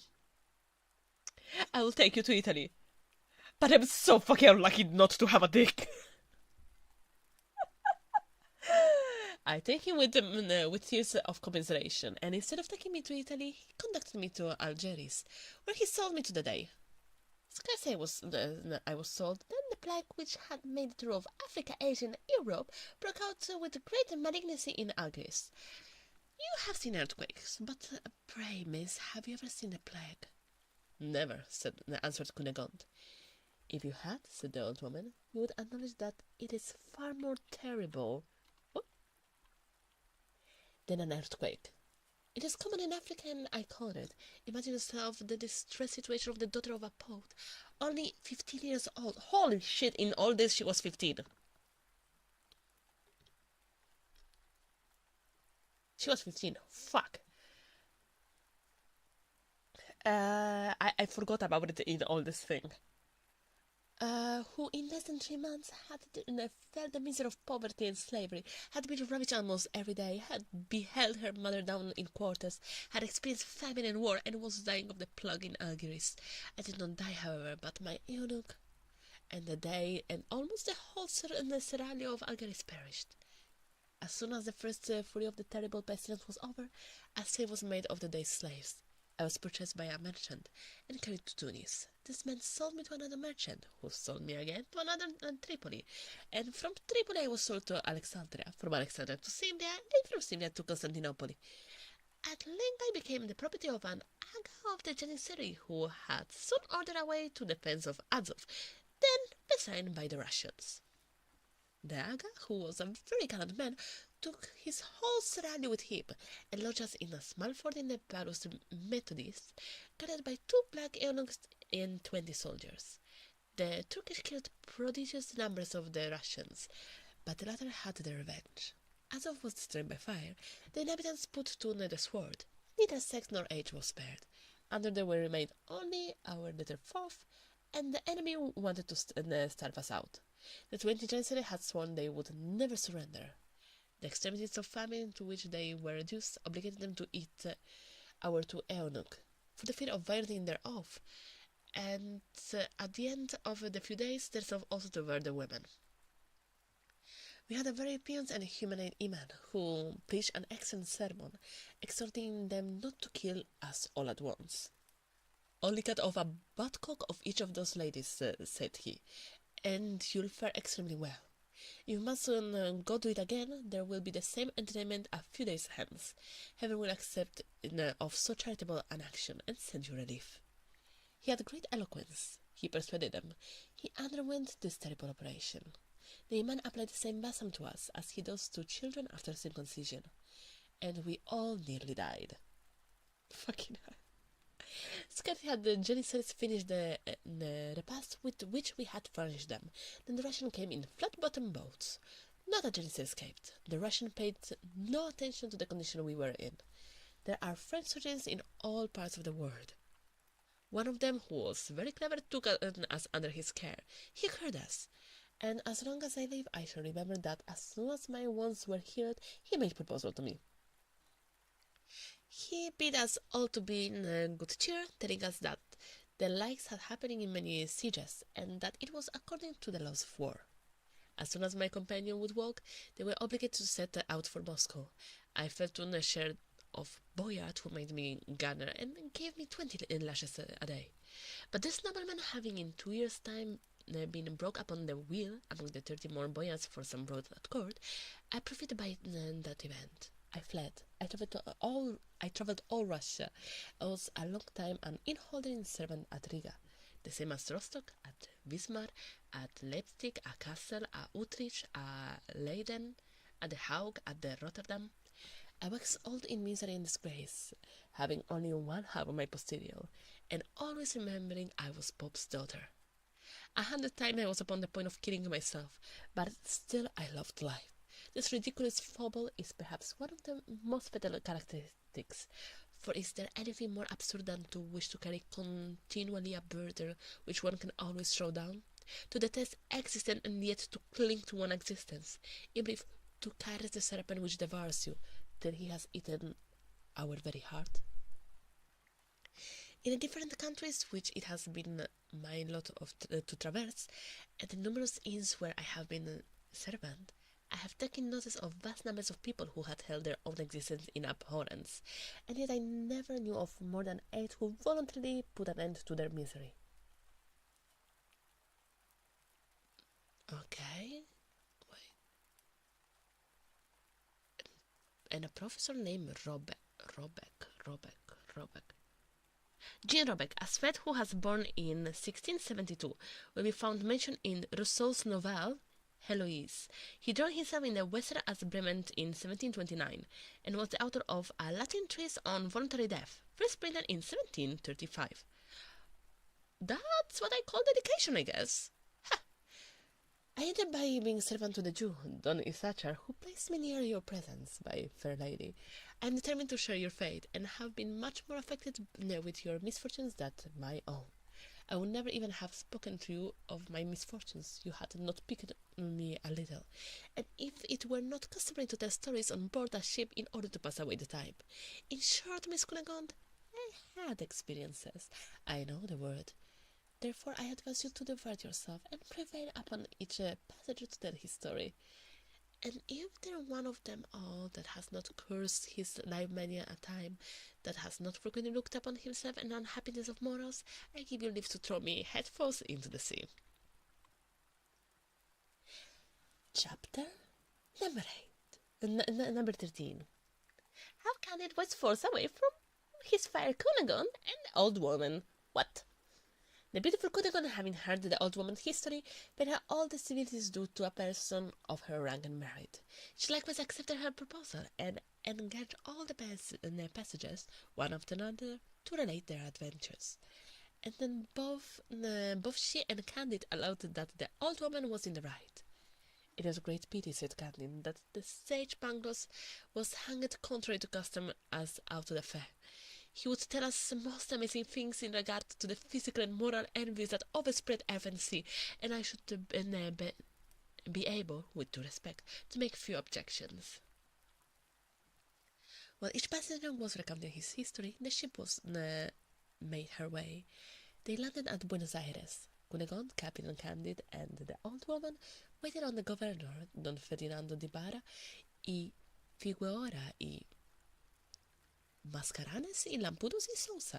This nobleman has said that it is becoming a person who bore so many names.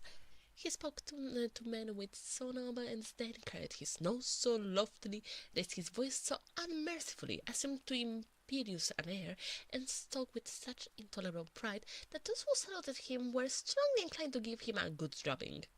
Cunegonde appeared to him the most beautiful he had ever met. The first thing he did was to ask whether she was not the captain's wife.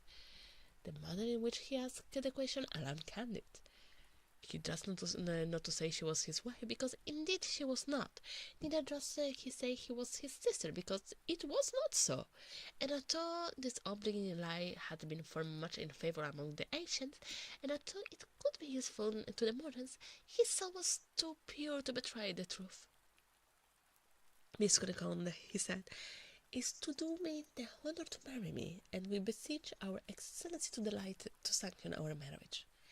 Don Ferdinand di Mare y Funegonda y massacararse la pundosa y sozza, turning up his mustachos, smiled mockingly, and ordered Captain Candide to go and review his company. Candide obeyed, and the governor remained alone with Bint Cunegonde. He declared his passion, protesting he would marry her in the next day in the face of the church, or otherwise just as should be agreeable to herself. Cunegonde asked a quarter of an hour to consider it, to consult the old woman, and to take her resolution. The old woman spoke thus to Cunegonde. Miss, you have 72 quarterings, and not a farthing. It is now in your power to be wife to the greatest lord in South America, who was very beautiful mustachos. Is it for you to pick yourself upon inviolable fidelity? You have been ravished by Bulgarians. A Jew and an Inquisitor have enjoyed your favours. Misfortune gives sufficient excuse. I own that if you were in your place, I should have no scruple in marrying the governor and in making the fortune of Captain Candide. While the old woman spoke with all the prudence which age and experience gave, a small ship entered the port on board in which were Alcade and his agualis, and this was what had happened. As the old woman had guessed, it was Grey Fright who stole Cunegonde's money and jewels in the town of Badajoz. When she and Candide were escaping, the friar wanted to sell some of the diamonds to a jeweler. The jeweler knew them to be the Grand Inquisitors. The friar, before he was hanged, confessed he had stolen them. He described the persons and the route they had taken. The flight of Cunegonde and Candide was already known. They were traced to Cadiz. A vessel was immediately sent to pursuit of them. The vessel was already in the port of Buenos Aires, and the report spread that the Alcade was going to land, and he was in pursuit of the murderers of the Lord of the Grand Inquisition. The prudent old woman said that at once what was to be done. You cannot run away, said Cunegonde, and you have nothing to fear, for it has not you that killed my lord. Besides, the governor who loves you will not suffer you be ill-treated. Therefore, stay. She then ran immediately to Candide. Fly, she said, or in an hour you will be burnt.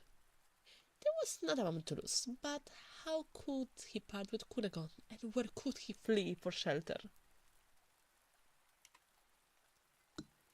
Chapter number 14. How Candide and Cacambo were received by the Jesuits of Paraguay. Oh, we have a new person. Candide had brought such a valet of him from Cadiz as one often meets with the coast of Spain and the American colonies. He was a quart Spaniard born of a mongrel in Tucuman. He had been singing boy, sacristan, sailor, monk, peddler, soldier, and lackey.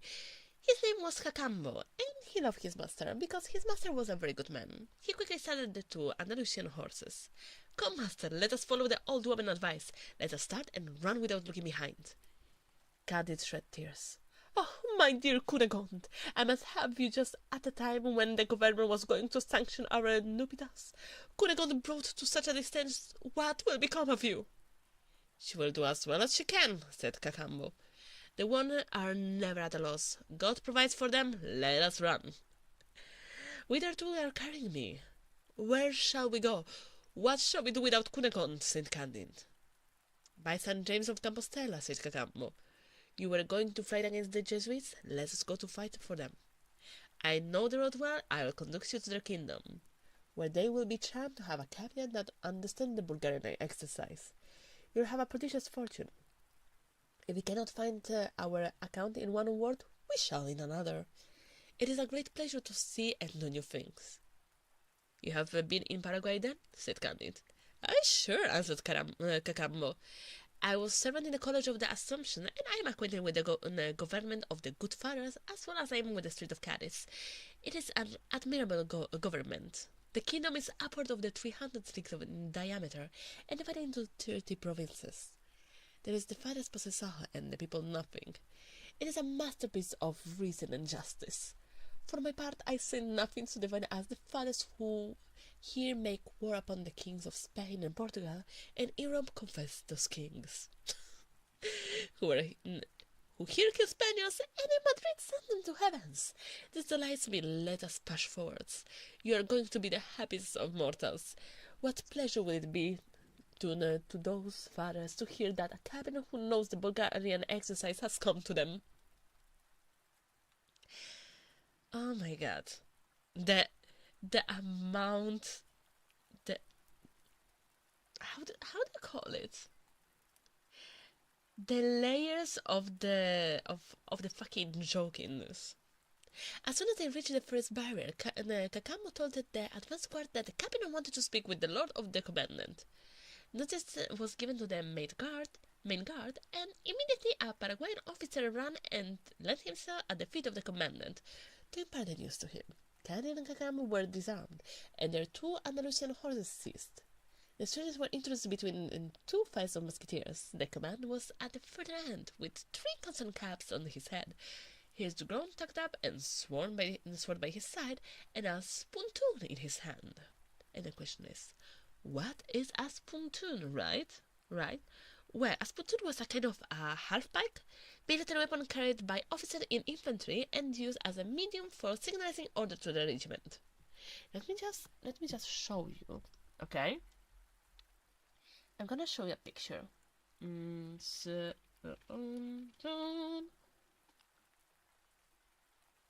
Like this. Ta-da-ta-da! Is this one here?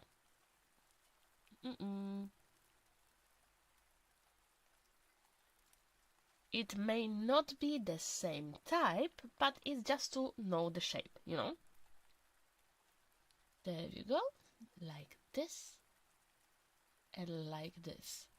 Oh man, I should put this stream as educational. Huh? What do you think? We are learning so much. Wait, let me just... 1 second.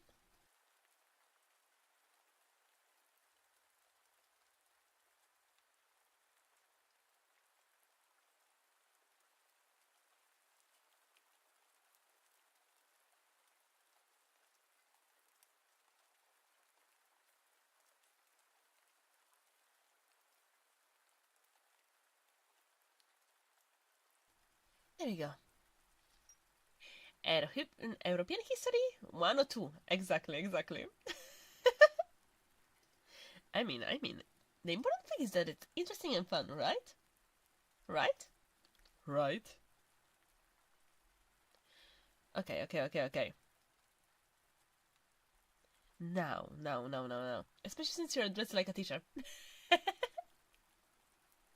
Honestly, I wouldn't mind doing like random classes of random stuff, mostly because like I was a tutor for a period. The only thing is that what would you like to do?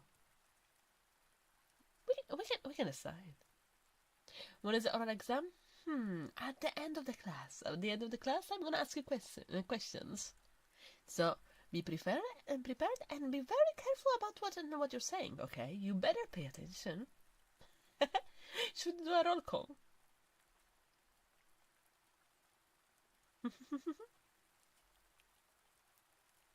Alrighty. Now let me just drink a little bit.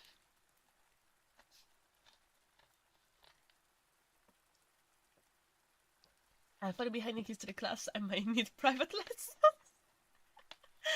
Oh boy! Actually, history was my worst. My worst. How do you call it? My worst, not enemy. My worst subject. Yeah. Like, I was tutoring in. Just one part of math, because I was not great in general, but just on specific topics. I was tutoring in physics, law, literature, art, and And wait, there was something else. Well, anyway. Ancient European, but you only roll 1 on the dice. Yes. Yes. Subject, exactly. Alrighty. Ba-da-ba-ba-ba. Now, let me just do like this, and like this. Ba-da-ba-ba.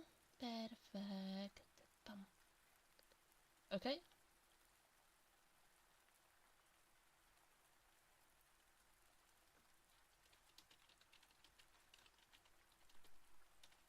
Okay. Okay. Sorry, I got a message from my manager for that famous video that we're waiting for. Okay, it's just that there were some modifications. I'm like, soon it will be ready, so like that soon we can do that debut on Twitch.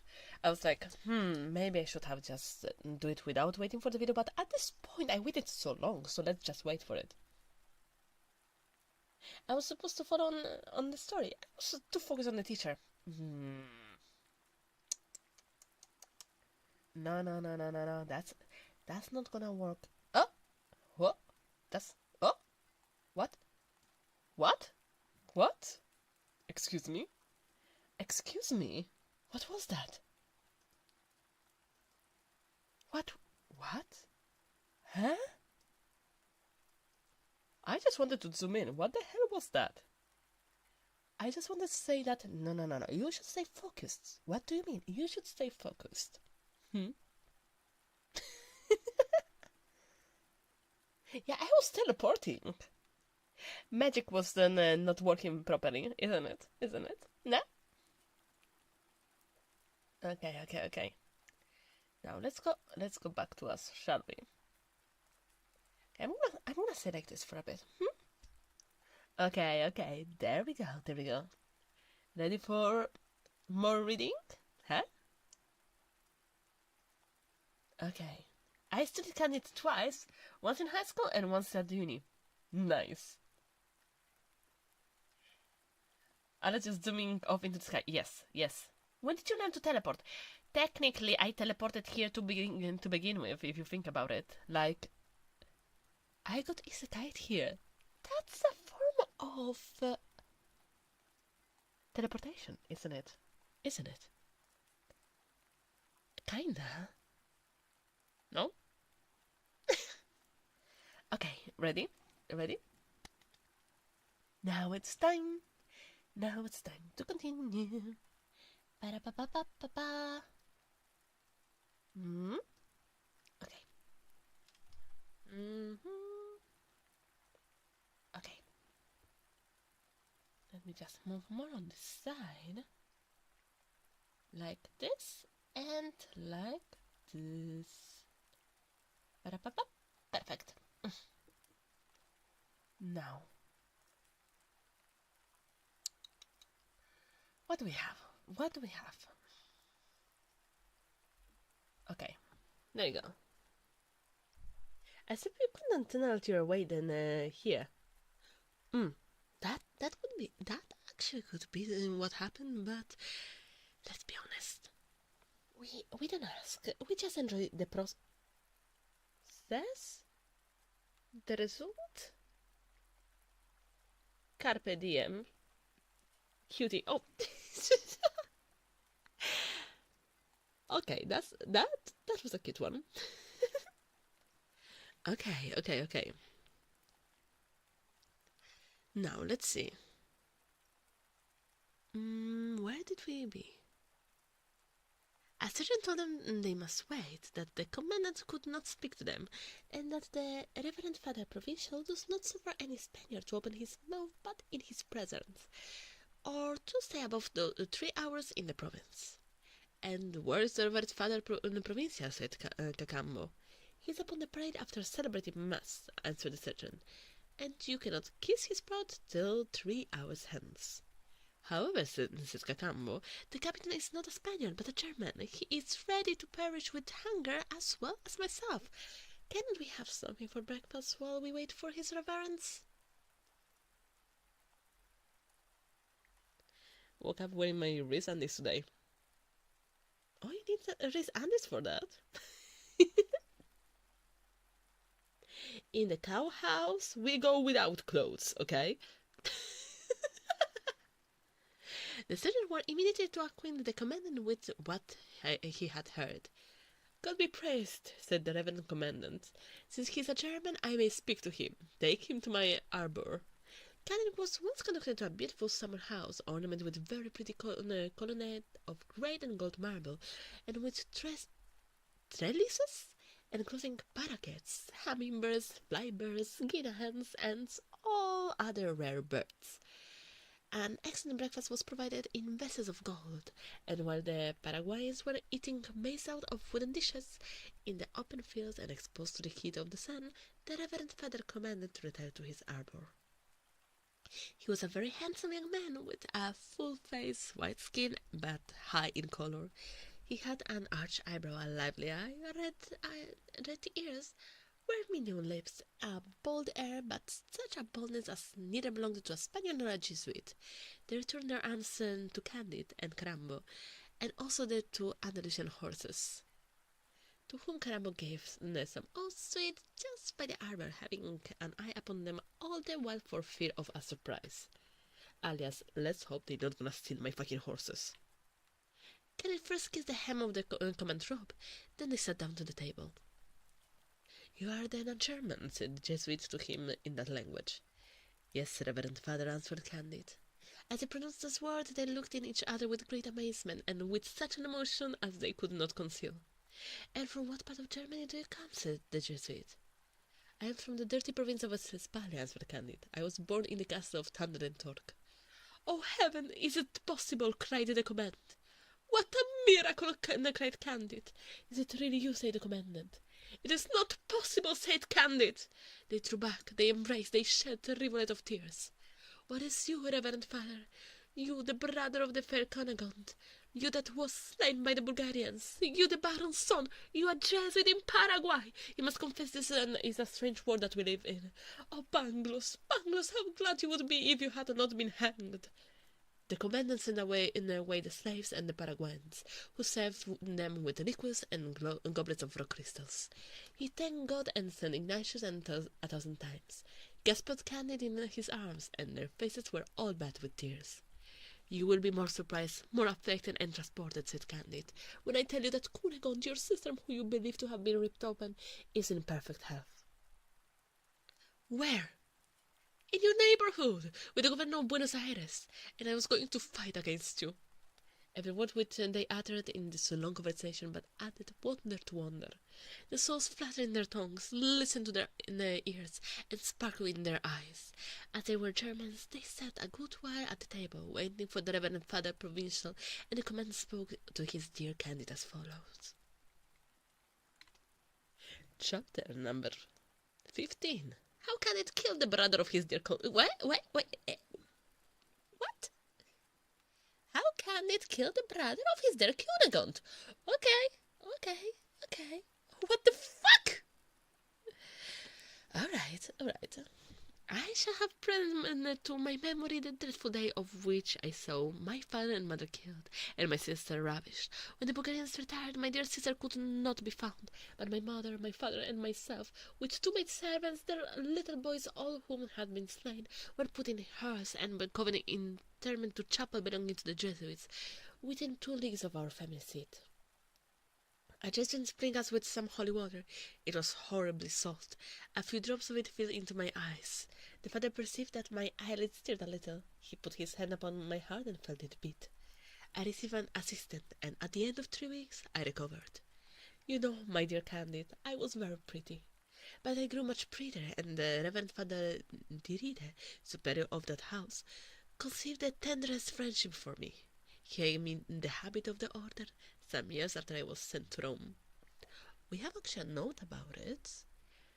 Page 64. Later Voltaire substituted the name of the father Crost for that of Dirie. Of Crost, he said in the dictionary's philosophy he was the most brutal in the society. Okay, fair enough, fair enough, fair enough. Oh, hi, controller. The Father General needed new levies of young German Jesuits. The sovereigns of Paraguay admit as few Spanish Jesuits as possible. They prefer those of other nations as being more subordinate to their commands. I'll just fit by the Reverend General to go to work in this vineyard.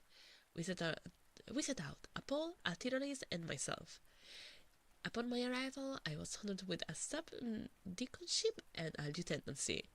I am today colonel and priest. We shall give a warm reception to the King of Spain troops. I will answer for it they shall be excommunicated and well beaten. Providence sent you here to assist us. But it is indeed true that my dear sister Cunegonde is in the neighborhood with the governor of Buenos Aires. Candide assured him that nothing was more true, and their tears began afresh. The Baron could not refrain from embracing Candide. He called him his brother, his saviour. Ah, perhaps, said he, we shall together, my dear Candide, enter the town as conquerors, and recover my sister Cunegonde. That is all I want, said Candide, for I intend to marry her, and I still hope to do so.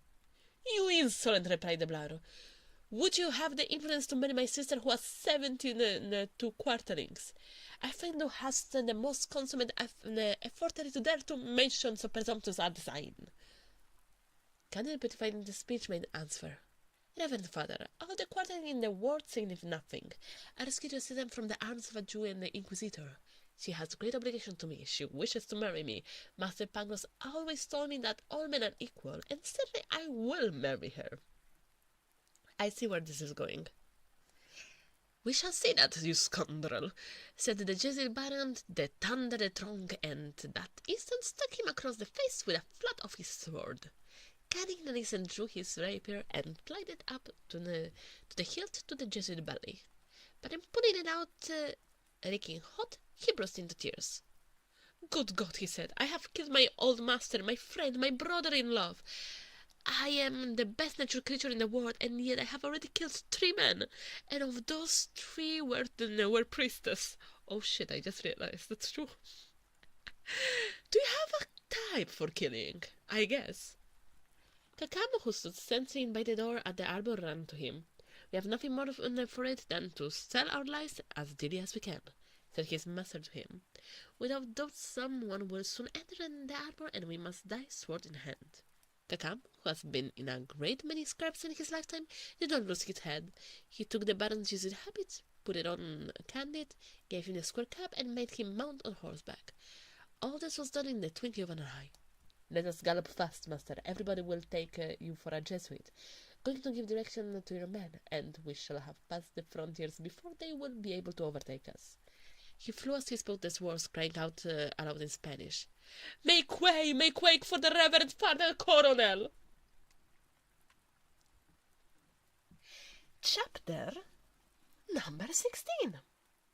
Adventures of the 2 travelers with 2 girls, 2 monkeys, and the subject called Aurelians. What? Okay. I guess the Lord depends once again. Okay. Whew! Ready? Candide and his valet had got beyond the barrier before it was known in the camp that the German Jesuit was dead. The wary Cacambo had taken care of to feed his valet with bread, chocolate, bacon, fruit, and few bottles of wine. Yeah, remember the bacon because they're gonna burn you on the stake. As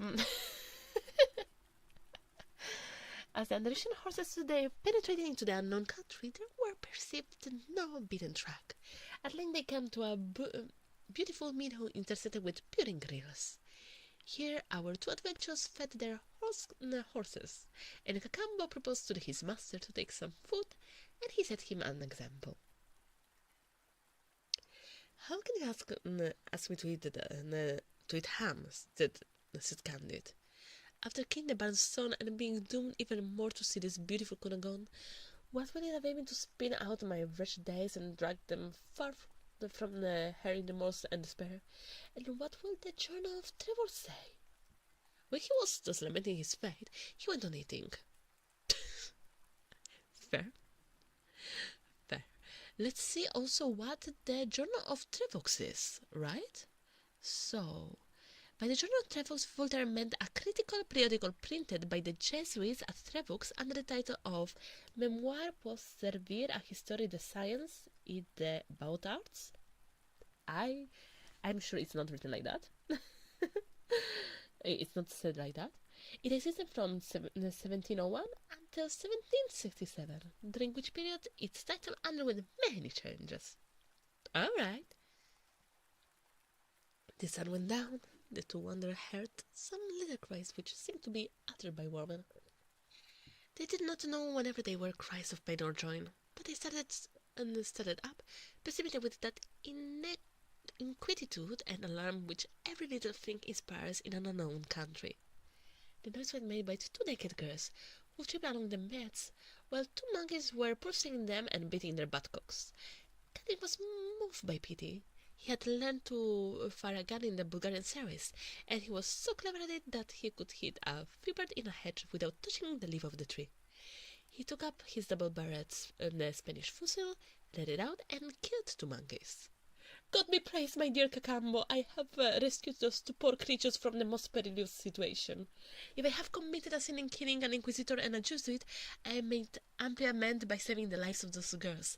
Perhaps they are young ladies of family, and this adventure may produce as great advantages in this country. This is Candide, Candide the Optimism, from Voltaire. I'm pretty sure I put also in the description the title of it. Let me just double check. I mean, I put it in the title. I put it in the title. There you go. Yep, it's in the title. Yeah.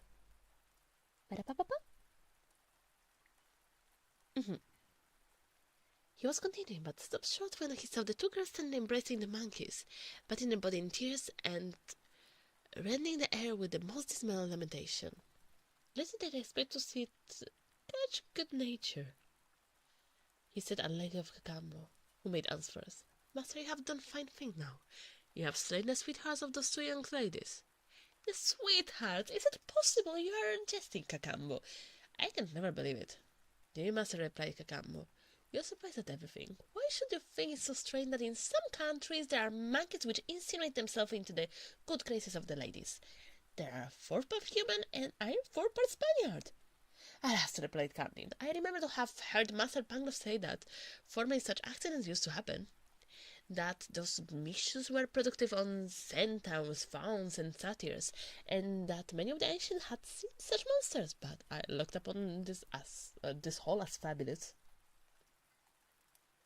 The chapter title is a hell of a title. Honestly, all the chapters have great titles. You ought now to be convinced, said Cacambo. This is the truth, and you see that use is made of those creatures by persons that have not had a proper education. All I fear is that those ladies will play us some ugly tricks. The sun's reflection induced Candide to leave the meadow and plunge into the woods. He supposed there with Cacambo, and after crossing the Portuguese Inquisitors, the Governor of Buenos Aires and the Baron, they fell asleep on moss. On awaking, they felt that they could not move, for during the night the Aurelians, who inhabited those countries, and to whom the ladies had denounced them, had bound them with cords and make the bark of trees. They were encompassed by 50 naked Aurelians, and with bows and arrows which clubs and flint hatchets. Some of them make large cardelium boil, others were preparing spits, and all cried, a Jesuit, we shall be revenged. We shall be excellent chain, let us eat the Jesuit, let us eat him. I told you, my dear master, cried Cacambo sadly, that those girls would play us some ugly tricks. Candide, seeing the cauldron and the spits, cried, we are certainly going to be either roasted or boiled.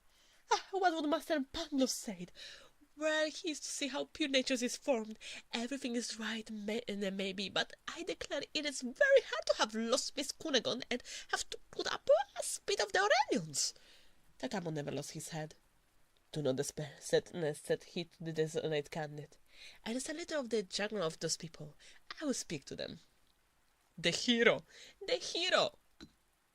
Be sure, Candide, to represent to them how frightfully inhuman it is to cook men, and how very unchristian. Gentlemen, said Cacambo, you reckon you are today going to feast upon a Jesuit. It is very well. Nothing is more unjust than thus to treat your enemies.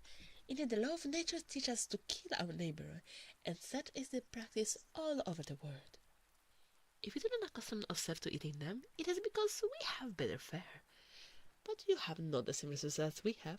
Certainly it is much better to devour your enemies than to resign to the crows and rocks the fruits of your victory. But gentlemen, surely you would not choose to eat your friends. You believe that you are going to spit a Jesuit, and he is your defender. It is the enemy of your enemies that you are going to roast. As for myself, I was born in the country. This gentleman is my master, and far from being a Jesuit, he has just killed one whose spoils he wears. And thence comes your mistake. To convince you of the truth of what I say, take this habit and carry it to the first barrier of the Jesuit kingdom, and inform yourself whenever my master did not kill a Jesuit officer. It will not take you long, and you can always eat us if you find that I have lied to you. But I have told you the truth. You are too well acquainted with the principles of public law, humanity, and justice not to pardon us. The Aurelians found the speech very reasonable. They deputed two of their principal people with all expedition to inquire into the truth of the matter, thus execute their commissions like men of sense, and soon return with good news. The Aurelians untied the prisoners, showed them all sorts of civilities, offered them the girls, gave them refreshment, and reconducted them to the confines of the territories, proclaiming with great joy, "He's no Jesuit! He's no Jesuit!" Can could not help being surprised at the cause of his deliverance. "What people!" he said. "What men, what manners! If I had not been so lucky as to run Miss Cunegonde's brother through the body, I should have been devoured without redemption. But after all, pure nature is good, since those people, instead of feasting upon my flesh, have shown me 1,000 civilities, when then I was not a Jesuit." Arrival of Candide and his valet at El Dorado, and what they saw there. "Road to El Dorado, are you ready?" "You see," said Cacambo to Candide, as soon as they reached the frontiers of the Aurelians, "that this hemisphere is not better than the others. Take my word for it. Let us go back to Europe by the shortest way." "How go back?" said Candide. "And where shall we go?" To my own country." "The Bulgarians and the Arabs are slaying all. To Portugal, there I shall be burned. And if we abide here, we are every moment in danger of being spit. And how can I stop to quit a part of the world where my dear Cunegonde resides?" "Let us turn towards Cayenne," said Cacambo. "There we shall find Frenchmen who wander all over the world. They may assist us. God will perhaps have pity on us." It was not easy to get to Cayenne. They knew vaguely in which direction to go, but rivers, precipices, robbers, savages obstructed them all the way. Their horses died of fatigue. Their provisions were consumed. They fed a whole month upon wild fruits, and found themselves at last near a little river bordered with cocoa trees, which sustained their lives and their hopes. Cacambo was as good a counselor as the old woman, said to Candide, "We are able to hold out no longer. We have walked enough. I see an empty canoe near the riverside. Let us fill it with coconuts, throw ourselves into it, and go with the current. A river always leads to some inhabited spot. If we do not find pleasant things, we shall at least find new things." "With all my heart," said Candide, "let us recommend ourselves to the Providence." They row a few leagues between banks in some places flowers, in other barrels, in some parts smooth, in other rugged. The stream even withered, and at the length lost itself under the arc of frightful rocks which reached to the sky. The two travellers had the courage to commit themselves to the currents. The river, suddenly taking a Candide's place, whirled them along with a dreadful noise and rapidity. At the end of the 24 hours they saw the light again, but their canoe was dashed to pieces against the rocks. For a league they had to creep from rock to rock, until at length they discovered an extensive plain bounded by inaccessible mountains. The country was cultivated as much for pleasure as for necessity. On all sides the useful was also the beautiful. Their walls were covered, or rather adorned, with carriages of glittering forbidden substance, in which were men and women of surprising beauty, drawn by large red ships, which surpassed the fleetest and finest coasts of Andalusia, Tetuan, and Mequines. I'm pretty sure they're talking about either llamas or alpacas. Wait, it's It has been suggested that Voltaire, in speaking of red ships, referred to the llama. Yep. Those animals are sometimes of reddish color, and they are notable as bad carriers for their fleetness. I've been not a student teacher, Alicia. Oh well, to the station you go. Let's see. Where were we? Red ships. There we go. Here, however, is a country, said Candide, which is better than Westphalia. He stepped out with the Cacamo towards the first village which he saw. Some children dressed in tattered brocades played at quitos on the outskirts. A traveler from the other world amused himself by looking on it. The quitos were large round pieces, yellow, red, and green, which cast a single lustre. The traveller picked a few of them off the ground. This was of gold, that of emerald, the other of rubies. The least of them would have been the greatest ornament on the Mongol's throne. Without doubt, said Cacamo, those children must be the king's sons that are playing at quitos. The village schoolmaster approached at this moment and called them to the school. There, said Candide, is the preceptor of the royal family. The little trons immediately quitted their game, leaving the quitos on the ground with all their other playthings. Candide gathered them up, ran to the master, and presented them to him in a most humble manner, giving him to understand by sign that their royal highness has forgotten their gold and jewels. The schoolmaster smiling flung them up on the ground. Then, looking at Candide with a good deal of surprise, went about his business. The travellers, however, took care to gather up the gold, rubies, and the emerald. Where are we? Cried Candide. The king's children in the country must be well brought up, since they are taught to despise gold and precious stones. Cacamo was much surprised as Candide. At length they drew near the first house in the village. It was built like an European place. A crowd of people pressed about the door, and there were still more in the house. They heard most agreeable music, and were aware of the delicious odor of cooking. Cacamo went up to the door and heard they were talking the Peruvian. It was his mother tongue, for it well known that Cacamo was born in Tucuman, in a village where no other language was spoken. I will be your interpreter here, said. Let us go in. It is a public house. Immediately, 2 waiters and 2 girls, dressed in clothes of gold and their hair tied up with ribbons, invited them to sit down at the table with the landlord. They served 4 dishes of soup, each garnished with 2 young parrots, a point condor, which weighed 200 pounds, 2 roasted monkeys of excellent flavors, 300 hummingbirds in one dish, and 600 flyers in another, exquisite ragouts, delicious pastries, and a whole serving dishes of a kind of rock crystal. The waiters and girls poured out several liquors drawn from the sugar cane. Most of the company were chapmen and the wagmans, all extremely polite. They asked Cacamo a few questions with the greatest circumspection, and asked for his in the most obliging manner. As soon as dinner was over, Cacamo believed, as well as Candide, that they might well pay their reckoning by laying down 2 of those large gold pieces which they had picked up. The landlord and landlady shouted with laughter, and heard their sighs. When the feast was over, gentlemen, said the landlord, it is plain you are strangers, and such gestures are not accustomed to see. Pardon therefore for laughing when you offered us the pebbles from our high roads in payment for your reckoning. You doubtless have not the money of the country, but it's not necessary to have any money at all to dine in this house. All hostels established for the convenience of commerce are paid by the government. You have fared but very indifferently because this is a poor village. But everywhere else you will be received as you deserve. Cacamo explained this whole discourse with great astonishment to Candide, who was greatly astonished to hear it. What sort of a country then is this? They said one to another. A country known to all of the rest of the world, and where nature is of a kind so different from others? It is probably the country where all is well.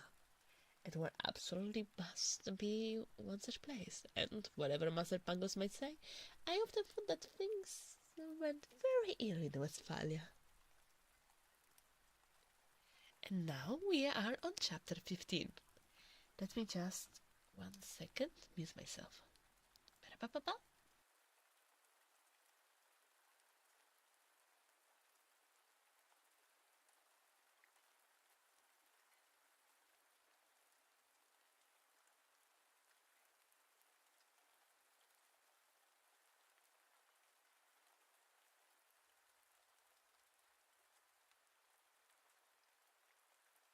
Okay, we're back.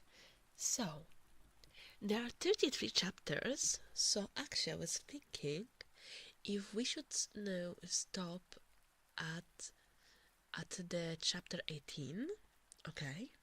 So we are kind of halfway, okay? And we're gonna make a poll to see how many of you wants to continue the lecture. Especially because if you think about it, it's been 2 hours and a half, so I'm sure that we're not gonna finish it in 4 hours, and it's gonna be a long stream that is just reading a book, you know? And Eldred is a good stopping point. Honestly, yes. A couple more as a threat. We're gonna do like this. We're gonna stop when they change place. I have your clip ready. Do you want me to wait till after stream to post it on Twitter? Oh no, absolutely. Go for it. I bought another stream because it is bedtime. Honestly. Yeah, and we could do it more often. Honestly, I think that it's nice to read some books together, and for me, it is a great reading exercise because like I'm not used to read out loud in English, but just in Italian. So I'm gonna get better at reading as well by doing that. Has been incredibly chill so far. Yeah. Not if you don't count the Inquisition talk when we were like, "Hey Billy, throw the rocks at the heretic. Go on, family activity." Next time I'll read along with you. Let's go. Okay. Let's see where is this all going. Shall we? Okay. So, chapter 18. What is so in the country of El Dorado? Cacambo expressed his curiosity to the landlord, who made answer.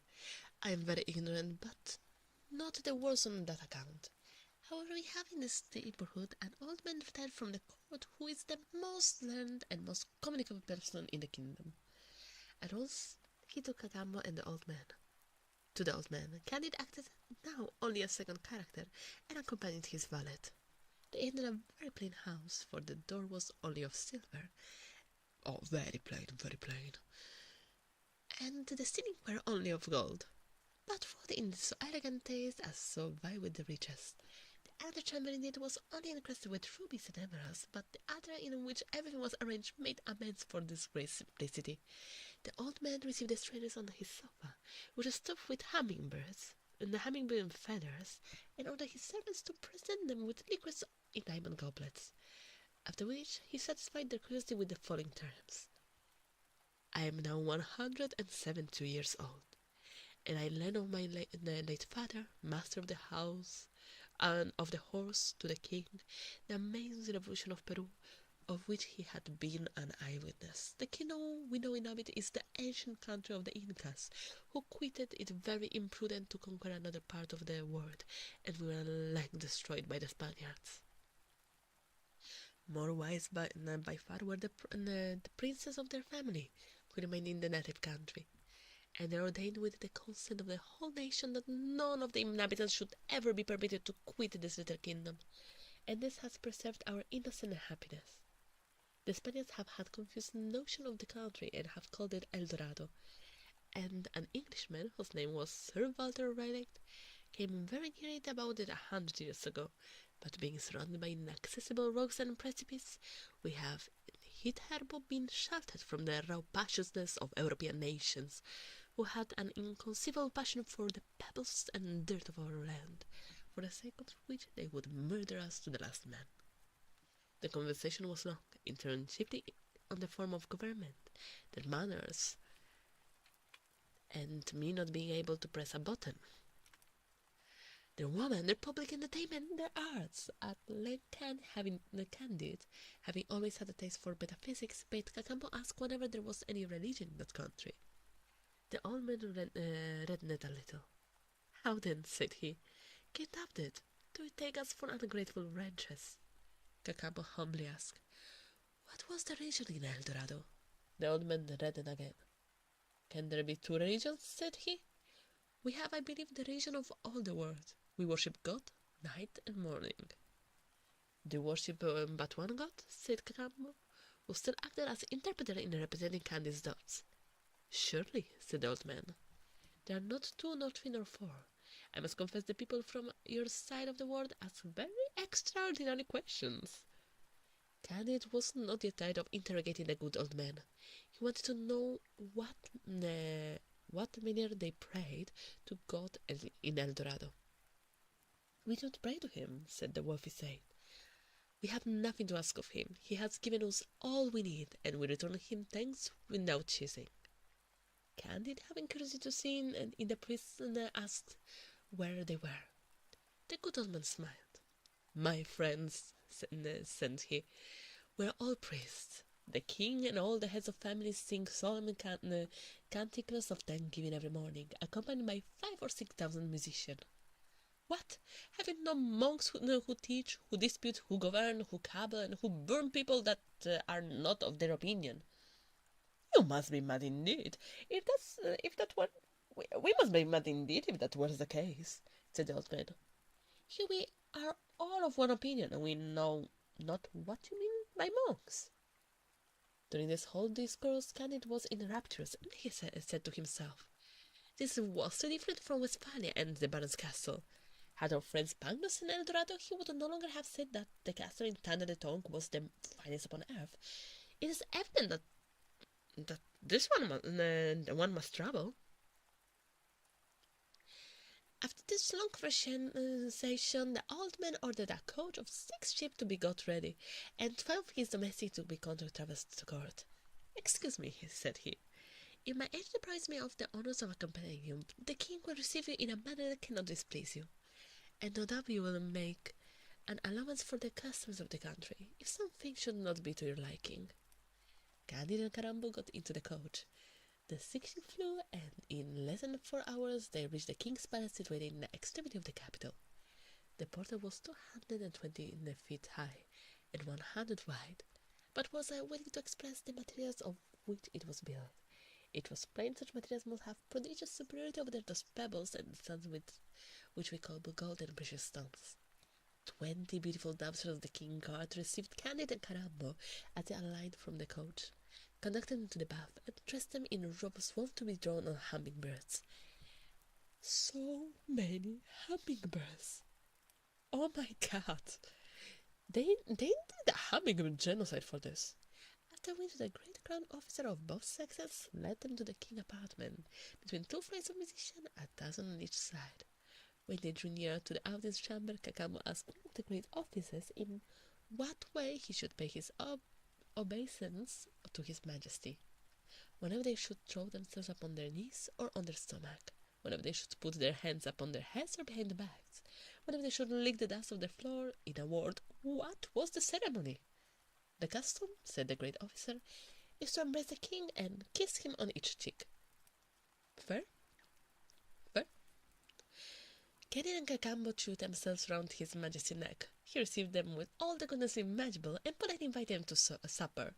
While waiting, they were shown the city, and saw the public edifices raised as high as a cloud, the marketplaces ornaments with 1,000 columns, the fountains of spring water, those of rose water, those of liquors drawn from sugar-cane, incessantly flowing into the great squares, which were paved with a kind of precious stone, which gave off delicious fragrancy like that of cloves and cinnamon. Candide asked to see the court of justice, the parliament. told him that they had none, and that they were strangers to lawsuits. He asked if they had any prisons, and they answered no. But what surprised him most, and gave him the greatest pleasure, was the place of sciences, where he saw a gallery 2,000 feet long and filled with instruments employed in mathematics and physics. After lambing about the city the whole afternoon and seeing but 1,000 parts of it, they were reconducted to the royal palace, where Candide was set down at a table with his majesty, his valet Cacambo, and several ladies. Never was there a better entertainment, and never was more wit thrown at the table than which fell from his majesty. Cacambo explained that the king bowed most to Candide, and notwithstanding they were translated and still appeared to be bowed most. Of all things that surprised Candide, this was not the least. They spent a month in this hospitable place. Candide frequently said to Cacambo, "I own, my friend, once more that the castle where I was born is nothing in comparison with this. But after all, Miss Cunegonde is not here, and you have, without doubt, some mistress in Europe. If we abide here, we shall only be upon a footing with the rest. Whereas, if we return to our old world, only with 12 ships laden with the pebbles of El Dorado, we shall be richer than all the kings in Europe. We shall have no more Inquisition to fear, and we may easily recover Miss Cunegonde. I'm pretty sure they're gonna steal it." Mimo! Hi, Mimo, sweetie! Hello, hello! Ciao, tesoro! Mua! Come stai? Oh, stiamo leggendo Candido. Di Voltaire. And this speech was agreeable to Cacambo. Mankind are fond of roving, of making a figure in their own country, and of boasting of what they have seen in their travels.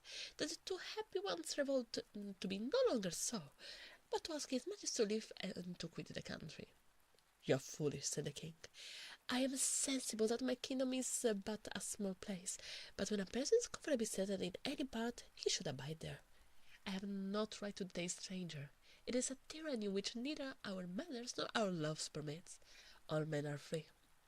Go when you wish, but the going will be very difficult. It is impossible to ascend the rapid river on which you came as by a miracle, and which runs under vaulted rocks.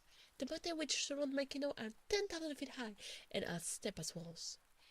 They are each over 10 leagues in breadth, and there is no other way to descend them than by precipices. However, since you absolutely wish to depart, I shall give you orders to my engineers to construct a machine that will convey you very safely.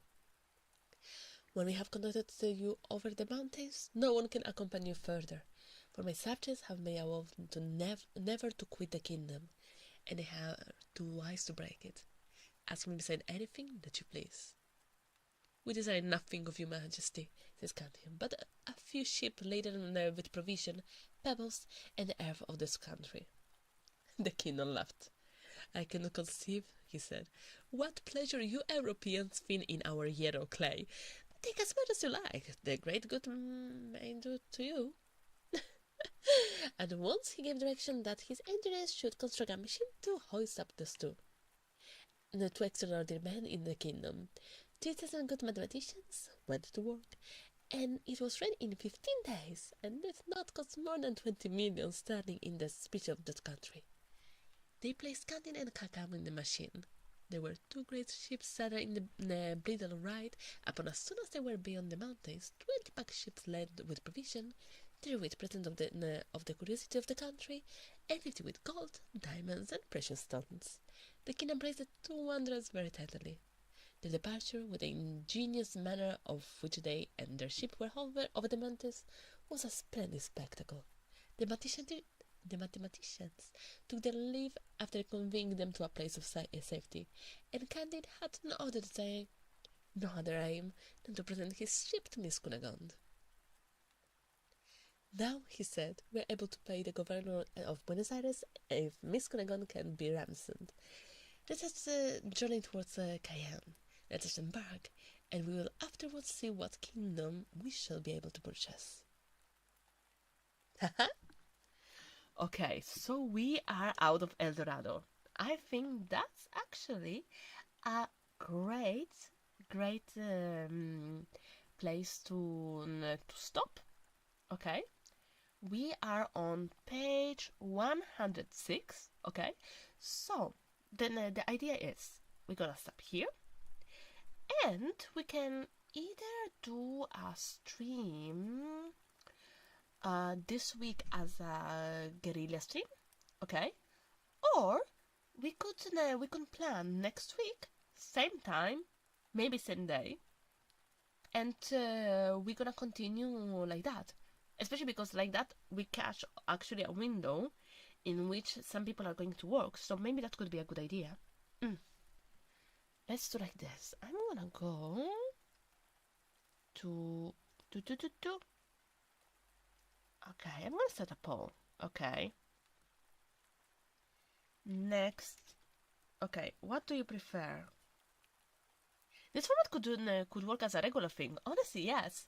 Wait, let's make a poll like this first on stream, and then we're gonna make a poll in general. What about it? Should book reading be a format? There we go. There we go. There we go. Starting the poll. Honestly, for me, it's very interesting because I love reading. Okay. And it's also a great exercise for me because, like, I never read out loud in English. So, I absolutely don't mind. And we can either read something that I already read in the past and that I liked, or we can just read something that you suggest. You know. Good night. I think it's more interesting to ask it in general because people who are still here are interested in this type of content. That's actually true. That's actually true. We have 100%. Okay, yeah, fair enough. I'm gonna ask in general. Because I really enjoy it, you know. Your reading is cute. With the 3D, I feel like this is while you're reading. Oh. So, wait, so next time I'm gonna just do like this. I'm gonna just hug the microphone and keep on reading. What do you think? Or will the audio a little bit too strange? I enjoy this as book reading, but I think slowing down and anything closer would be... But I think that's a different genre. Yeah, I think that would be a different genre. You know? Stop, sweetie. I think it's the 5th time that you're saying that. Good night. We can pull short stories. Oh, that would be a nice one. Yeah. I like it. Actually, if you want, we'd also do like genre, okay? And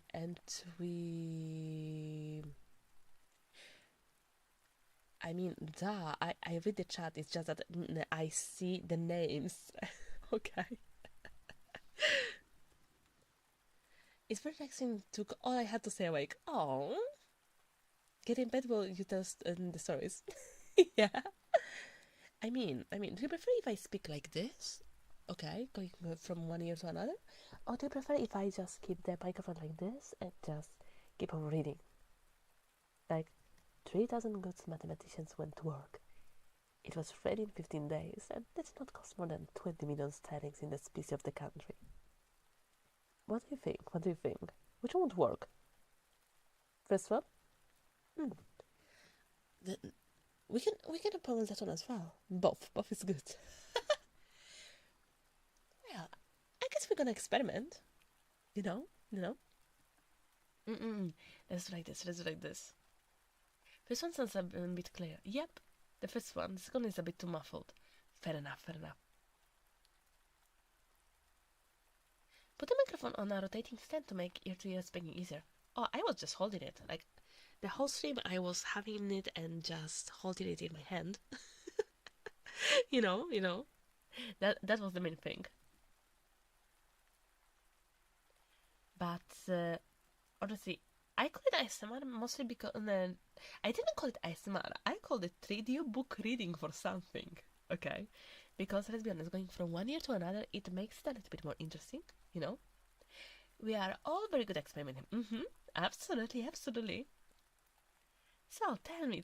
Let me cover also the past messages, because I know that I was reading, I saw messages scrolling, melting. Why were you melting me? What?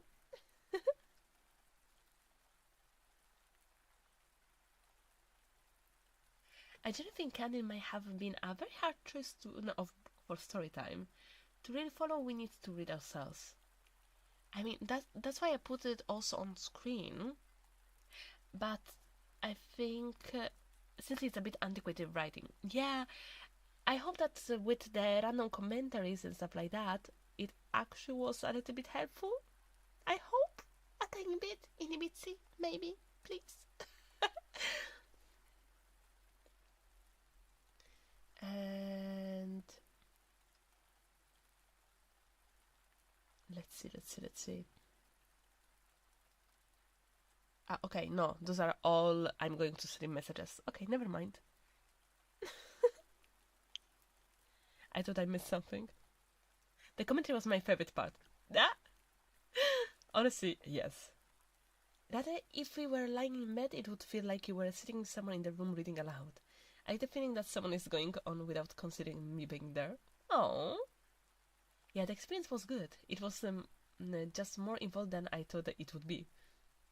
I mean, that makes me very happy, because that means that actually, you were very involved in the story, and it's a great story. Let's be honest. I have the commentary. Thank you. Honestly, if you want, at the end of the book, okay, we can do a commentary about the whole story, and we can kind of like the class in literature. We can just discuss about what was happening, why it was happening, and what are the morals of the stories. I never read it in English, but it's a very funny story. Honestly, yeah, I only read in Italian actually. It's refreshing. So honestly, I would love to read some random stories. Ooh, actually, I don't know if they have the translated version, but there is one book, Favole del morire di Giulio Mozzi, English. Do we have the English version?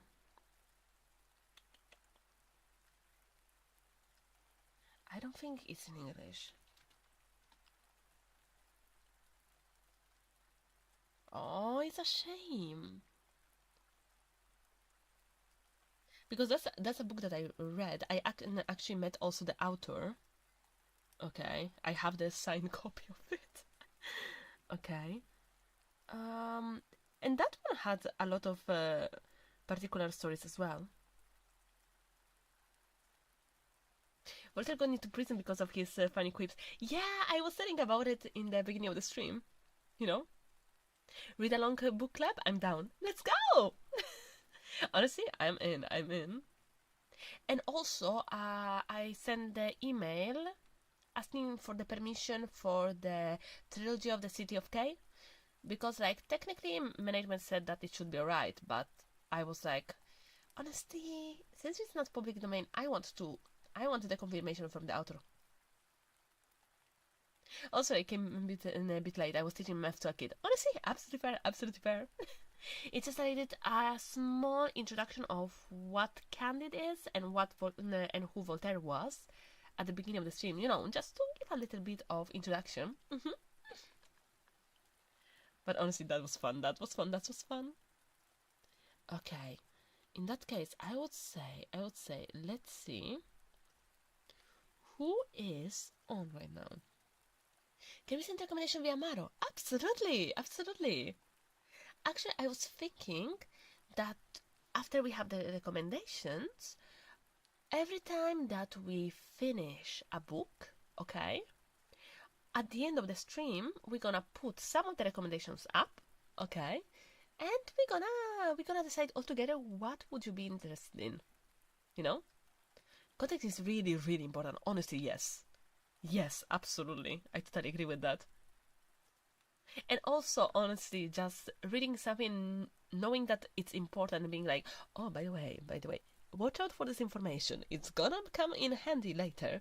It's something that I really like. Okay. Let's see. Elden Ring. Dianco is streaming. You know what?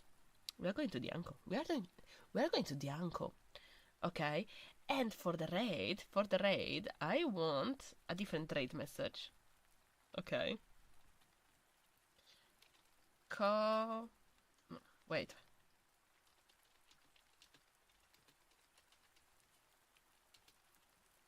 Okay. Yeah, exactly. What about making this the raid message? Okay. And I'm gonna change this to cow says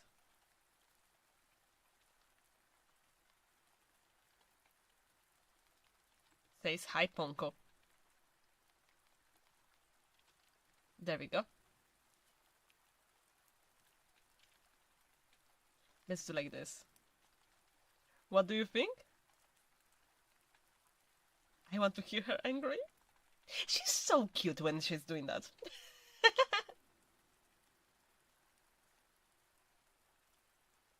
Allow me to get into a drama-tuber video. No, I know she loves me. Kiki say hi Ponko. Exactly. Good job. Okay, now the plan is very easy. Okay, we're gonna invade Dianco's stream. Okay, and in the meantime, okay, I'm gonna write down properly the schedule so I can publish it. What about it? Sounds like an idea, right? Okay, but thank you so much for being here. Honestly, it was so fun. I hope to see you on the next stream. Thanks for the stream. No, thank you for being here. Okay. Thank you for rapping. Oh, it was so fun. Okay. Now. We're gonna go, but let me put some music to this. What about it? There we go. Ah, much better. Now let's get a little bit closer. Yeah. Yes. Okay. Thank you so much for being here. Okay, it was mega fun. Hope to see you on the next stream. And I still didn't manage to connect my controller. Okay. Thank you so much for being here. Okay. Let's go and send some love to Dianco. Okay. Mütze. Mütze.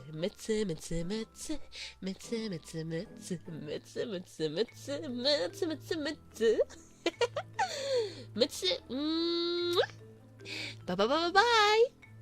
See you next time. Bye. Bye. Much love.